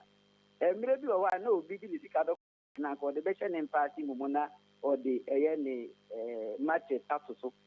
You know, be a bema or say investor confidence ebe form any be affect the entire business community no. Na na ye jin hum yinu kakra da ban 8,000 amona.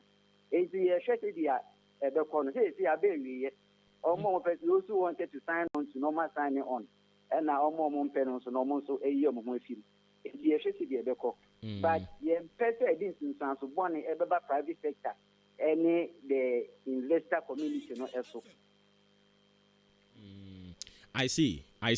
And see, you know, or her pensioners here. Omo still omo air picket ya womo asem ye baako ye exempt womo ya close in your do you see any future for them? In fact, a friend is saying a year or more leader baako a pensioners not me dear me finish kakra here.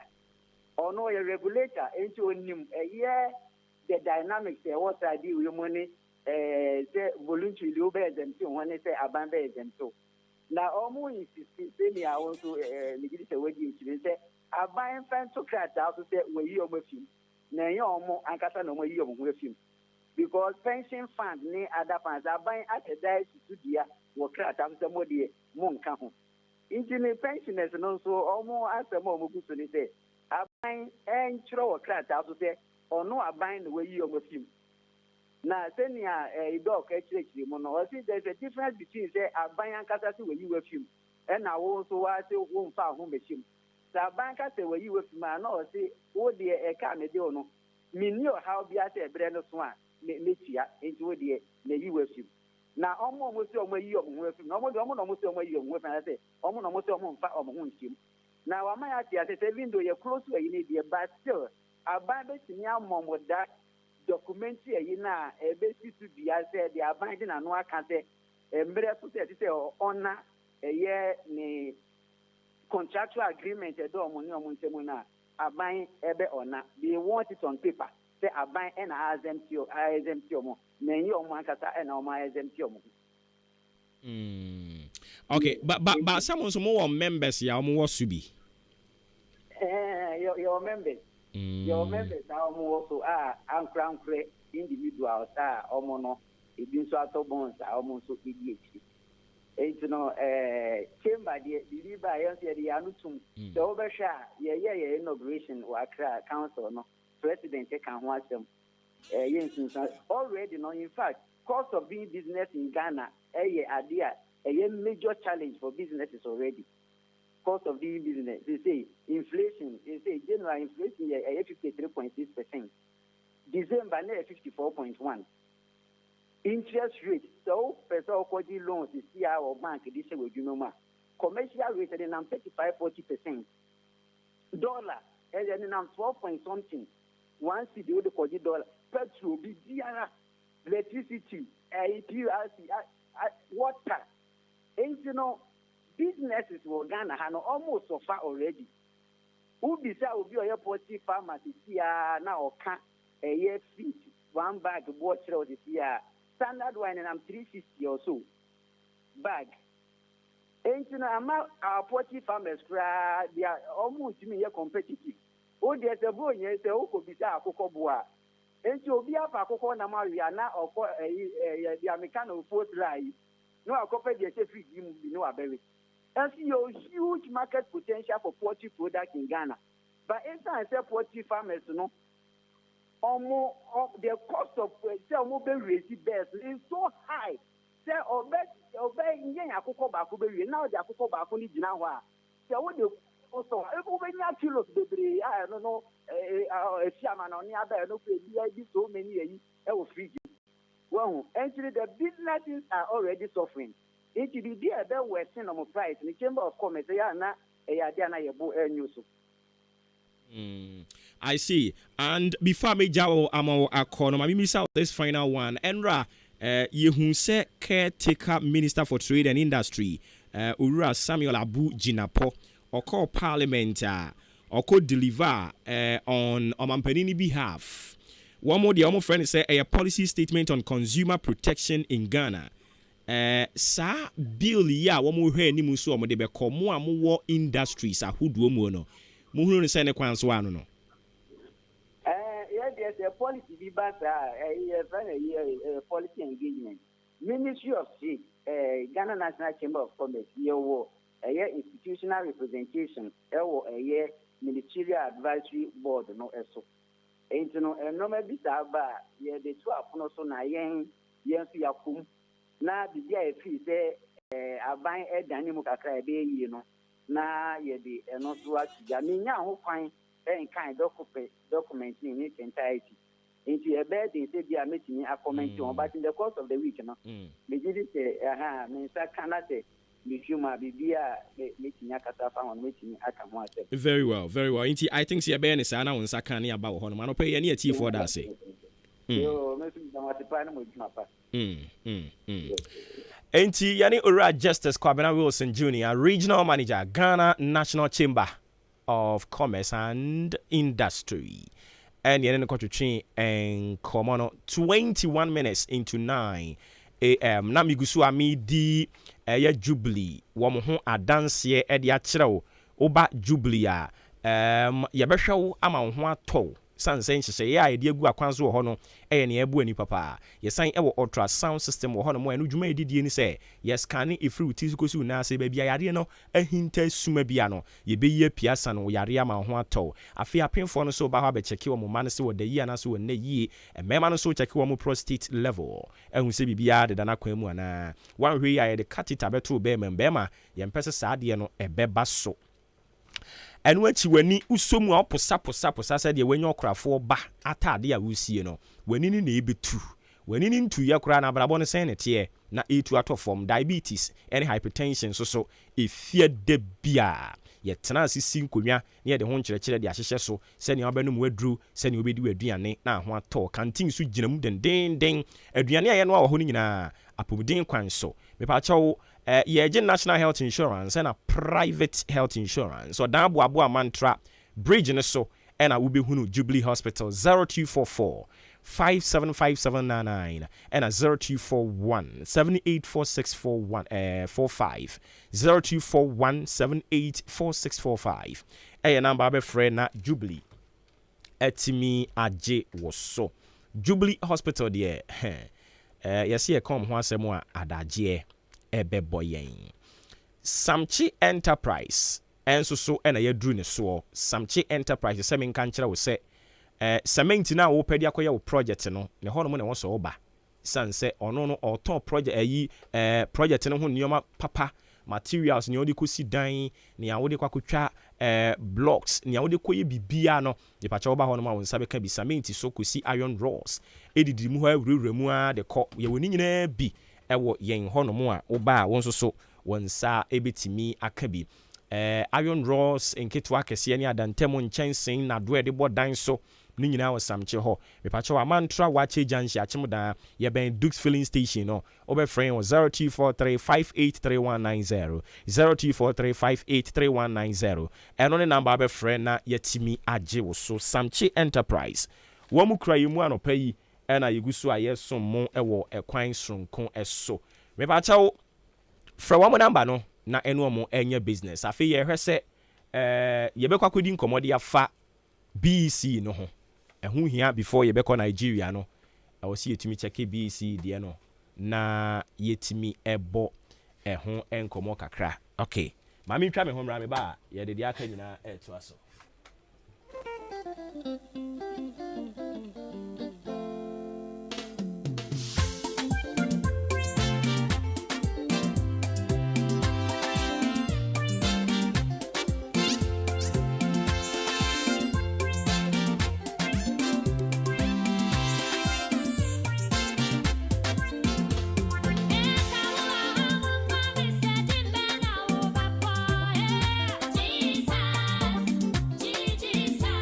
Yeah.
CCA Obuoba Ofori Amanfo Emamo Achen Ediba Ahinkai 93.3 FM.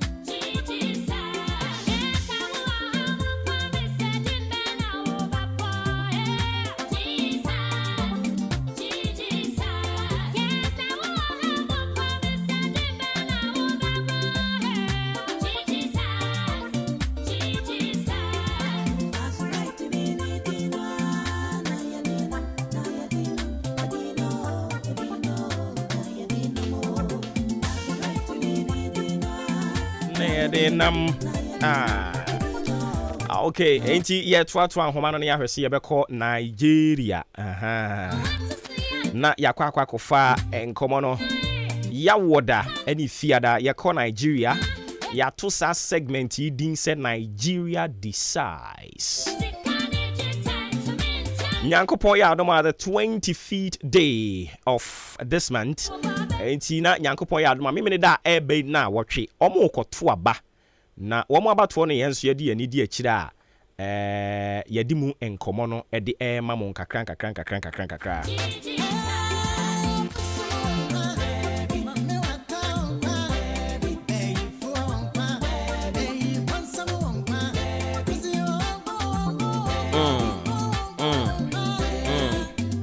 Yes, you dino.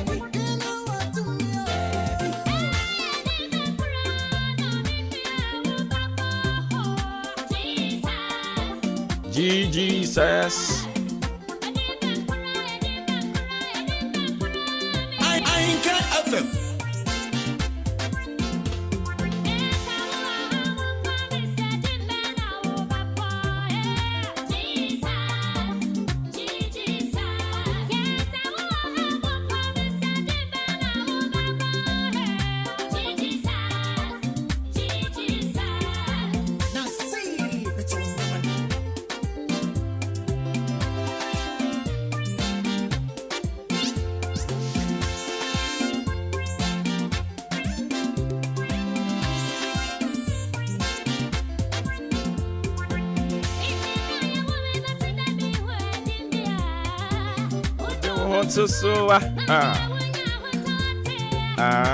Okay, inti ma yenhwe na yenkonko fan komono emfa ema Nigeria decides a new segment because of womo elections womo ye no ntine de abreo ma menkwa homa no so na fei yenko hye sa nkomo twetwe no ase opani ani ni di nkomo every Thursdays and Fridays Ura Victor Nwafo, public analyst. And open so as joining Mr. Victor Nwafo. If you can hear me, good morning and welcome to Ghana once again. Yeah, good morning, Mr. Ofori. Thank you very much for being on your platform again. Good morning, sir. How are you doing? Yeah, doing very well, and you? We are also fine, as usual. All right, so what is new in Nigeria? I mean, so much has happened between the last time we spoke and now, but I think the most recent, this one actually happened a few hours ago. I mean, there was a presidential address with respect to the new redesign policy. All right, because currently now there's a lot of tension, with respect to that, a couple of riots here and there in the country. A lot of people are finding it difficult accessing the new currency, of course, for their businesses and all that. So the current cash crunch is one of the biggest issues we are dealing with right now. And of course, a few days to the elections, so it's a very, very huge concern. So we're still hoping and waiting to see how the whole thing pans out. Okay, so I got the notification that the president was addressing the state. What exactly was he talking about? Okay, yeah, the president this morning was trying to, of course, intimate Nigerians as to his reasons, or of course his administration's reasons for wanting to change the currency. And of course, what they've done, of course, to mitigate the current changes the city facing. And of course, gave out a couple of statistics as well to make us understand, okay, that this wasn't done to make life difficult for Nigerians, but based on the report he has gotten and all that. Like, for instance, a report that came in again this morning is that we had about 3.7 trillion naira in circulation in the country. And out of this amount of money in circulation, only 500 billion naira was in the banking system. So we had about 2.7 trillion naira that is outside the banking system. Now, having this amount of money, of course, within the country, of course, a couple of people possibly holding cash for different purposes and all that. So it feels as though it is not helping the economy in any way. It is slowing down economic security for those who are doing ransom collection and all that. Okay, so he was just making us understand that, okay, that in the short, medium, and long term, that it might be difficult now, but it's actually his goal is to improve the economy holistically. But he also made us understand that between when this policy was established, that was from ending of October last year till now, about 80% of these funds that were held has been returned back into the banking system. That's about 2.1 trillion has been returned back. All right. So the concept of everything is just to intimate Nigerians into what the economic policy is about, of course, and of course the challenges that they've also faced as well. Because one of the challenges is he also noted is that, of course, they've also had concerns with some banking officials, okay, who has not really helped to distribute this currency as at when due. Most of these new currencies that we have currently started coming out, I think, towards mostly early January or mid-January, while this policy was approved since November last year. So the concept was between November to January, the old and the new currency was supposed to be moving side by side. But from between November and December, only the old currency was available. So right now, there's a whole lot of rush currently. So he's just doing all this to make us believe that, okay, he's aware of the situation, they're working on it. And the one thing he proposed is that the old 200 naira note, that's the only one that will be allowed in circulation for the next 2 months. That's for 60 days, But after that, all old currencies will be out of the system. So only the new currency will be permissible. So for now, the new currencies, you have to keep hoping that it's available, but the old 200 has been allowed back into the system for the next 60 days. And what is the rationale behind this whole new policy? Okay, now, what is actually behind this whole new policy is the fact that, of course, there are suspicions out there that a lot of, this is what you hear within the masses, there are a lot of politicians who are hoarding this cash with the intent of possibly engaging in vote buying and all that. Now, the president did not come out to announce this. He didn't come out publicly to say, okay, that he's doing this to stop vote buying. He never said that, but he's simply saying that he wants to curb inflation. He wants to make sure that the CBN is in charge of every single currency within the Nigerian space. All right, so he's also saying that by doing this, it will help to increase financial inclusion. It will also help to increase financial policy, and it will also help to manage inflation. He was just trying to be very, very fair on the matter. But what on the streets, I must say, is that he's targeting, a lot of people who might have, there's a political undertone, to this new policy. And that's what most of us believe, that there's a political undertone with it. Because the question we kept asking is, why now? Why 3 months to the election? This could have been done over a year ago. This could have been done early into his second tenure. Why is this happening now? And why is this so adamant that nothing can be done? The Supreme Court even gave a verdict that the old and the new currency should move on. But CBN, of course, is an autonomous agency. So they are standing by what the executive has told them to do. So they're choosing to obey, because as of February 10th, that's about 5 or 6 days ago, that was when the old currency was phased out, prior to the decree that the president gave this morning. So that's what we're looking at currently. Okay, so basically the address was to explain things to you and also let you know they also appreciate what is happening and they are working around the clock. Exactly, sir. All right. And would it have any detrimental effect on the timetable for the elections? Now, we want to believe that if not properly handled, it could, because Nigeria is a country that is powder. It takes a little thing to, cause riot or to cause concerns.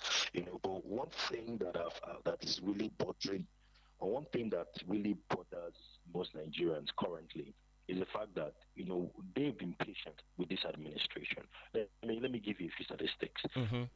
Early last year, the price of fuel was doubled. Everybody was silent. The price of gas was also doubled. People were very quiet. The price of maize doubled, inflation increased, debt was increasing, oil theft tripled, VAT, that's value added tax, also increased, Naira also crashed, people are quiet. Then now this. So it's more as though that people are feeling like they've had enough of all this. So what happened in Benin and Delta State yesterday was a lot of banks were attacked, ATMs destroyed. There's a lot of frustration out there. So, but it's an ongoing situation. INEC, of course, will keep monitoring this. So we hope that things calm down, so that the elections can go ahead as planned. But it's a volatile situation, I must say. But I would want to know what has become the bone of contention. Why the mad rush? People, huge queues at the ATM post. Why? It's because of the mad rush is the fact that when CBN brought this decree, like I said, this decree came out October 30th. Now the November, December, January. So the new currency was supposed to come out as early as November. Okay. You should have at least 3 months this money to circulate. So it's while it's circulating, all the old currencies are going into the banking system and they will not come out again. All right. Now, this money was not distributed till January, mid-January. That was when this currency was available. So between mid-January and February, a lot of people are yet to source this cash. Most people, their monies has gone into the banking system and they can't get the new currency because it's not even enough. So there's a lot of accusations out there. Bank officials, there's accusations that some bank executives are hoarding the cash for politicians. Some are saying that there's a lot of politicians who are coming into the banking system to take away monies. A lot of accusations, but the major issue here is that people are struggling to access money for their businesses, their transactions. Because a lot of Nigerians are are beginning to believe in banking system, and all of a sudden this happens. So it's a lot of rush really to get the cash. It's a serious challenge because right now, your daily limit, the amount of money you can access daily has been reduced drastically because they want the money to spread. So most people that use high volumes of money are finding it difficult to access this cash. So it's a big problem, sir. Oh, okay. So it's not the case that they are afraid they will lose their money, but they are not getting it as they want. Exactly. So the banks are saying that the amount of money the CBN has given them is not enough. It's not enough. The CBN has not printed enough money for them to disperse. So basically what the banks have, the new currencies the bank have currently, is not just enough for the masses. Now imagine that you monies are put into ATMs and within 1 hour it has finished, and you have queues as long as you can imagine. All right, so basically, it's not really a case of the people feeling as though the banks will steal their money away. Nobody's afraid of that. The issue here is that people believe that maybe these monies are in the banks, but the banks, for whatever reasons, are not disbursing this money. So it's basically a blame game. The CBN is saying that they've done their part. The banks are saying it's not their fault. We don't have enough money to give out. So it's a whole lot. It's a whole lot. But the issue here is people need this money available so that they can be able to go about their businesses. And is it affecting the already politically charged atmosphere? It's At the moment, I would say progressively, and I have to be very cautious with that, because as it is, it's not as if every part of the country is volatile. Like most in the northern part of the country, things are relatively calm. People are just going about their businesses, but in the southern part of the country, people are really, really, really, really disturbed. But if that affects the election mood, I feel that with time we'll find out.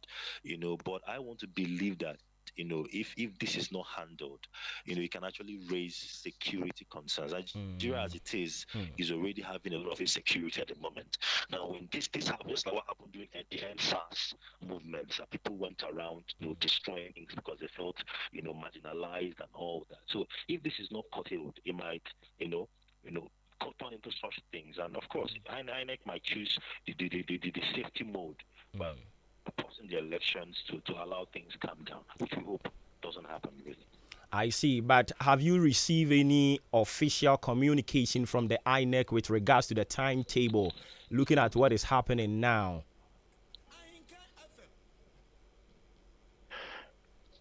Sorry, come again. I didn't get that. Yeah, sorry. I asked whether you've received any official communication from the INEC with regards to what is happening in the country now. Yes, the INEC currently they released a statement, early in the week, stating that they, of course, they're very resolute. Of course, the election campaigns are gradually winding down. So, most of the political heavyweights are rounding up their campaigns. So, anything from this weekend and early next week, most campaigns are expected to end. Okay. So I feel that INEC currently are still very resolute to go ahead with the election as planned. Okay, so what is the current state of your security? Yeah, the current security situation is one that is I would say improving.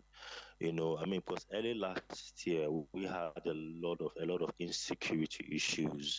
People traveling on roads was a problem. A lot of banditry.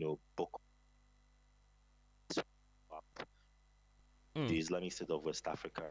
In several areas, we had case of kidnappings and people paying ransom. I'm sure you must have heard of the one that happened last year when an Abuja train was attacked, and all those who were in the train, a lot of them were kidnapped and all that. So, but between then and now, I have to say that the security situation has improved. We are not yet there, but there's some level of improvement which we are hoping, can be controlled. And one other issue, the major issue that most people are having now when it has to do with the election, is political thuggery.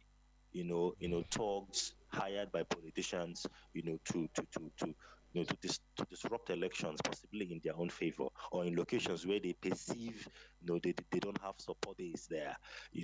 So I believe that the security agencies are working hard to ensure that they mobilize enough security men, in different locations around the country to ensure that that this election goes peacefully and everybody, of course, goes home safe and sound. Okay, so my final question would be that looking at what is happening, this new policy with the currency and what is happening in Nigeria now, would it have any effect on the political fortunes of the ruling party? Yes, that's a very interesting question, I must say, because the presidential candidate of the APC, Senator Bola Ahmed Tinubu, feels as though this policy is not in his favor. Of course, he's coming in, to take over from President Buhari, possibly, So if not well handled, I must say that a lot of people are angry at the APC-led government. They feel as though the government has failed them. The government has done nothing but frustrate, businesses and frustrate, economic activity in the country. So it's left to see how people will take this when it comes to the election day. But is it a major concern for the APC? I believe it's a major concern for the APC-led government currently. It's a pleasure talking to you. God willing, tomorrow, same time, we will come to you and we continue. All right, surely, certainly. Thank you very much. I really appreciate the platform. It's always good to speak on your platform. Thank you so much. And good to speak to you too. They will hear. They will hear. All right. Okay. All right. Thank you very much. You're welcome. Inti yani ura Victor Enwafo ono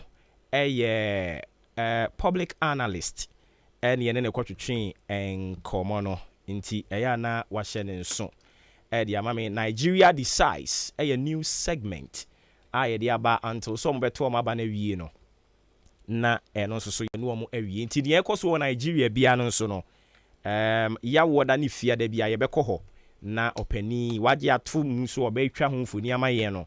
Watimi atwa mfoni no e de amaye. Inti ene so ye ne na abọ nkomo ye kyerɛkyerɛ mu e de aba mene ne hyase na mebisa ne sɛ den na ekoso wɔ Nigeria sisi ya na wɔka sɛ oh sisi ya de ekoso wɔ Nigeria ɛyɛ ade baako ɛne sɛn ɔmo kɔda sɔre ya yɛ so ɔmo di ɔmo twa sika foforo sɛ de yɛn Ghana ha yi yɛ twitwa sika foforo no unse 2007 ye dede the Bank of Ghana is changing the currency from enti ɔno nso so ɔkyerɛ sɛ ukɔ Nigeria fu atena asia ade achi akakakra bia mo makoto aba no afei na president ne sɛ ɔmo etwa sika foforo to ɔmo di sika foforo de abegum odi sika foforo abegum ase ye de nkan mfa ye ho kakra Bank of Ghana ɔmo de ba yebedi we no saa side by side anaka kakra anaka old one ni nyina free system nim but ɔmo de ne de ɔmo ye na ɔmo sɛ old one ni nyina at once by forced enya de a eba system nim then you know something enti eno nam so ama oso ukọ Nigeria yesi ya me no kase ya enkrofu bu afu omo ekoyi sika obekọ sika ni ho sen nti ene omo salai tintintin na all kasa na o kire se enche ye kra ena oman no mampanyini owura Buhari wono omo bekasa ye kire omo so ni ekoso no wono so ehu omo gusu omo ye ntotoye ne niema de afa ho enti ye na mebisa ne se okay enti se nia ekoso nia na omampani so age atumi so omo ye hu adwuma ene na hoye no ne menteme wase no so firi he na o kyese eno ana medical aka no sika no omo so omo sesa no ye de nka ni omi problem o sesa na ade foforo ba se o se foforo na o de ba na utwa ne bebre foforo na omo de ba ne so eno so ukopi osika sika ni ho edidimu ono mo ana wo kyere se ha o ma dwen papa eno na aba Nigeria sisi ya obi a ka ho asem nti akire na bibisa ne se eno no a ekoso no enye nsunsanso obi a wo mo abato ne so eno se eno no aye bibia wo ho sanse INEC no wo mo dwen ho mo ntia se se aka kakra bi ne ekoto abana ne ekoso yi eko abato a ye ekoto nyina nso ye sika na sika ne ekogina se yesi bi ni ho a ne ye be ne den nti eno so ababa be ye asem kese a eda ho no mo wo se INEC no bepem sa abredi omo nyankan ye sabato no ema so na je say omo timetable no na omo susu say omo de ebeye adwuma eno akire mbisa na bambon so nsensem say na tie eno so bambon nsensem no so no akaka kra bi na bato na duru ho bambon no so omo gusu omo toto omo nioma kakra saa eninti eno so ho nsem ejinejina na kwan so a wo kire emu ede ama yen akire yi ena yesan eba bebisa ne se sisi ya yi no policy ya abayi anhwe yi a na nya nsunsanso ewo party no ewa aban mu sisi ya because party no aban mu sisi ya no ehwe animu senka obesan akwa pretumi ni bio na ko ba se nya nsunsanso onso ibetimi nya nsunsanso pa eno kra ma Tinubu nia ono no 82 franc ade ama APC na ase wo ye adwa kakra but wo gidie se o mo be solve wo case ama sumdie etumi abanti enkomo no aye ne kokodi ya na me bo ne tofa de ama wa na je se de ekoso e wo Nigeria eno no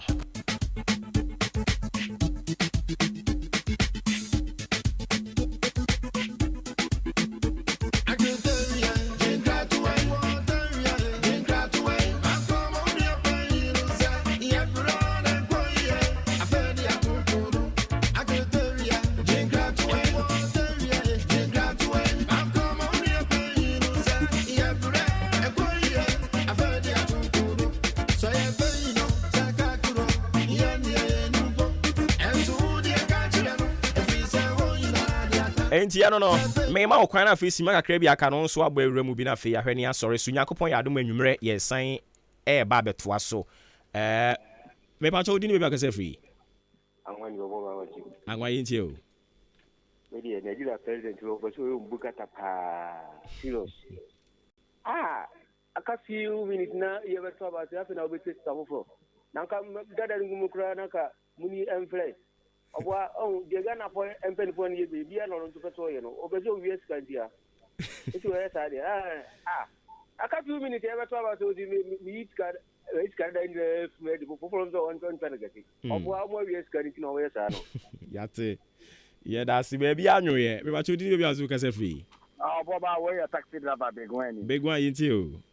And I'm not paying a coupon. What way you, ma'am? I mean, Georgia, let me share in penny for what down Kumarina. Obuoba, Yamisan kind of correct. My sister almost a pair, your person, your presidential jet, and Omako in the year, Ediaba. Now, Omako in the year, Diabano. Your best say, Sikaka crack our mind Ghana and anchor. Now, on my penny, baby, you better punish your papa say, ni desika all the Mifra Bemo corner. On not presidential jet to me. Yam Pesa ever fat. And I almost afford to be by and say, it's almost a bit to make to Quayako all over the world. Maybe a bit to me, Ako. I tell you, because the way I'm penny elbow, my Ghana cano. Maybe a guam at 200 million Mushame. Now, say my rehosa, and say what that you. This is the idea about your 10 years summer. I can pay better your corn swap. Hey, Massa, just 4 years, 8 years to Pekra, Massa, Nipa who may be for the team. It's all over with your medium. Say a presidential jet and about my opinion, maybe one number 4. Waffle. Maybe a could be a fuck. Say a better say, what's up for private jet today? And I want her. Obuoba trying kind of what your program na yanka say after. I can wait. Yeah, that's it. Yo, yeah, that's a big one. Yeah, that's a big more messages. I'm going to so no. Side by side, yemfa bi entwa so mamo Pedro wa wo de na maka dwa Roberta Mrs. Okay FM na ni ajewa ha o si handkerchief e pa chodi ni be akase free. Hello Obuoba, me pa chodi ni ade Georgia Obuoba na a Georgia wo ho ye de oh Obuoba me sha ho wo ye NDC ni na wo ye NDC ni Obuoba me ye NDC ni ma pa sa Obuoba because I quite said you communications director and share them ni mu yi yeah Edina Medina media minimum no pa but they are no na share them ni media okay you Obuoba ma mintia be go and say that ma mintia Kennedy a friend network okwa ware crown na me bo afif na mintia me na mintia wan ka say Obuoba me say na trade me rahu Obuoba the American che Ghana for na ne say Ghana for mo man hu Ghana mobo na 2024 yen to abanti aban we because so wo a wo be kwa to aba ama aban we MPP aban ya na do dan kwa ko fa do na Dr. Bawomi amudie ni mu sa aban we wo a wo be kwa to aba ma wo 2024 no na say Ghana we o ye ne town for kese o pe so man ni be yi person Ghana be ko nanim na so wo do Ghana na wo person wo Ghana mobo dia me sire obi dia me ko to jogu from adodia me wo taw obi anto abama esire mu say data don do man ni mahama because papa no ba ya o dey to abo gas pipe e ba ye papa no ba ya o be UGM papa no ba ya no be si terminal 3 papa no ba ya no be si yibro papa no ba ya no Ghana nyampuntu akese me sire mu ne mo manyan to aba ne yem pe justice ne yem pe no kura e matumi ne yem bedi jisika akodi amanfo obotom dream ne kankan ya ekoso a kata se pro ye ne ye na nanu mo eko pension ye papa no mo eko pension ya fa o musika yem be jisika no mo man Obuoba me ja yem sisi na ye kasa me na man nyina no Obuoba Ghana is bleeding yes that's it but you di be akase free Obuoba Jedem for you apum boko de oh nyame adom boko na so nyame adom o yentie we nyame adom ama ade achi na ya to nka kasa tenten entoponko se de wonim no na mame nka se ya papa na nado enye de open se Ghana esika semoni enoma bi sei ebeye sebe si one time sa Nemo papa ne started Ghana ni pie hu said e kono na aye very good yenim ne bebo mu COVID-19 dedifo yi a wama nipa enho atete min eno ɛne Ukraine war ya ɛtitia bibia mai eti yɛhwɛ nnuanom Ghanafoɔ sɛ wɔbɔ mpaeɛ no aka no san sɛ sɛ wɔhyɛ akɔmfoɔ te kurom no sɛ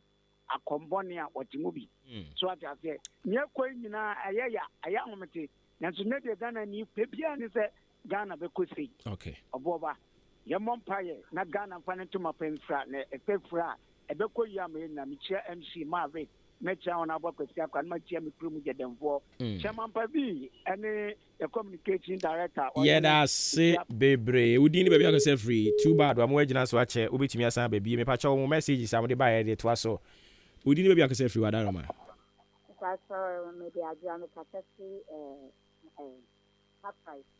okay yɛntie wɛ Yadam Ofori Amanfo sɛ ɔman no sɛ bi mu ayɛ dɛ. Nti mpaeɛ ne yɛbɔ. Na de yɛ me ɛne wo ana yɛbɛtumi ayɛ ɔman no yie. Ɛda wa ase. Yɛnso yɛda ase ne deɛ ɔde baeɛ no mepakyɛ yɛ numbers ne yɛ 0201944485 ɛna 0554820910 adwoa Roberta wo message ne yɛhunu na yaw ɛnso good morning Obuoba Ofori ɛna master planner nso deɛ ne yɛhu mepakyɛ odi ne baabi akasɛ free agya fuseni bibi abɔkɔ deɛ yɛda ase amen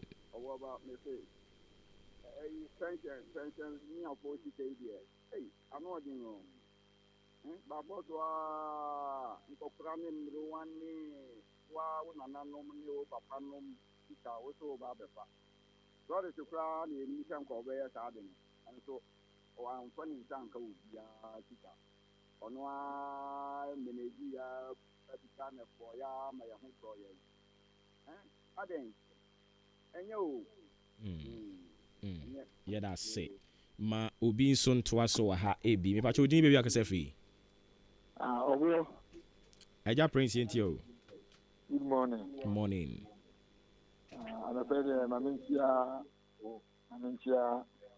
ajodia mintia NCO fully amintia prof wona ajodia kemi na de me amadam fo a de e kono de empa na ebo se bia bi se yen di fo na kasa yen ka se bia o man mu adwa na so ban mi de enkoyi mu ba empa ya ni kusa yebo isi yeni anum de mu fi se enkoyi ntse na no omo mpale mwa ye nyina ye ntena o man na de omo de tumi na omo pe na omo pe dia me ka show me se ebe yi empire ya bo se be yi na bi ja sa ta so se ya ma bi ja sa ta so a party de na sa be bi NDC obi omo koto mo so na to fanko de o be di o ma de atna so de ne de di Ghana fo an ka san hwe education ba fare e di aba no mo ka san enhu en to no ma NDC fo mo ba mo ntumi nka bi dia mo de ba wo and obi dia wa ye na omo kan wa asem so do omo di ba so ya ye we na na so ye ba ye be we nu omo ntumi nka mate kapa do na ye da se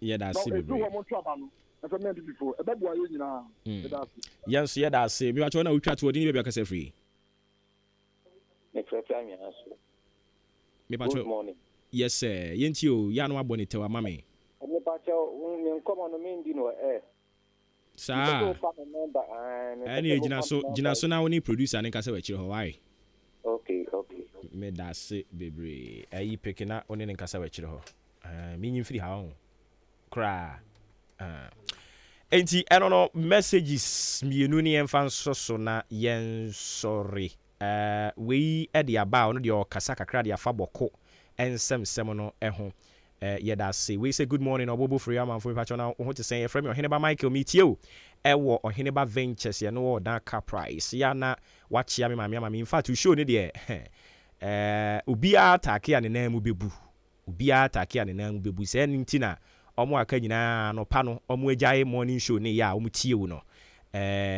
nyankopon enka ho pa da say ye frame mame ama asiedu a owo achema boabo one me nana eya na waka kire mo se me do mo pa na nyankopon enhyira wo mo yeda se bebre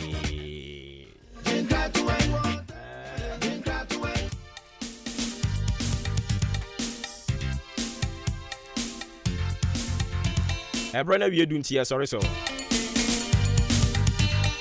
Na fe dwumadi ahodoro no aka no so mo de abeto aso. Me ba cho ma me fast dan come odi ankan Kwame Yebo. I no executive producer Adwempa Hene Kofi Mensah Kobi K Kwame Asante na Billy Man.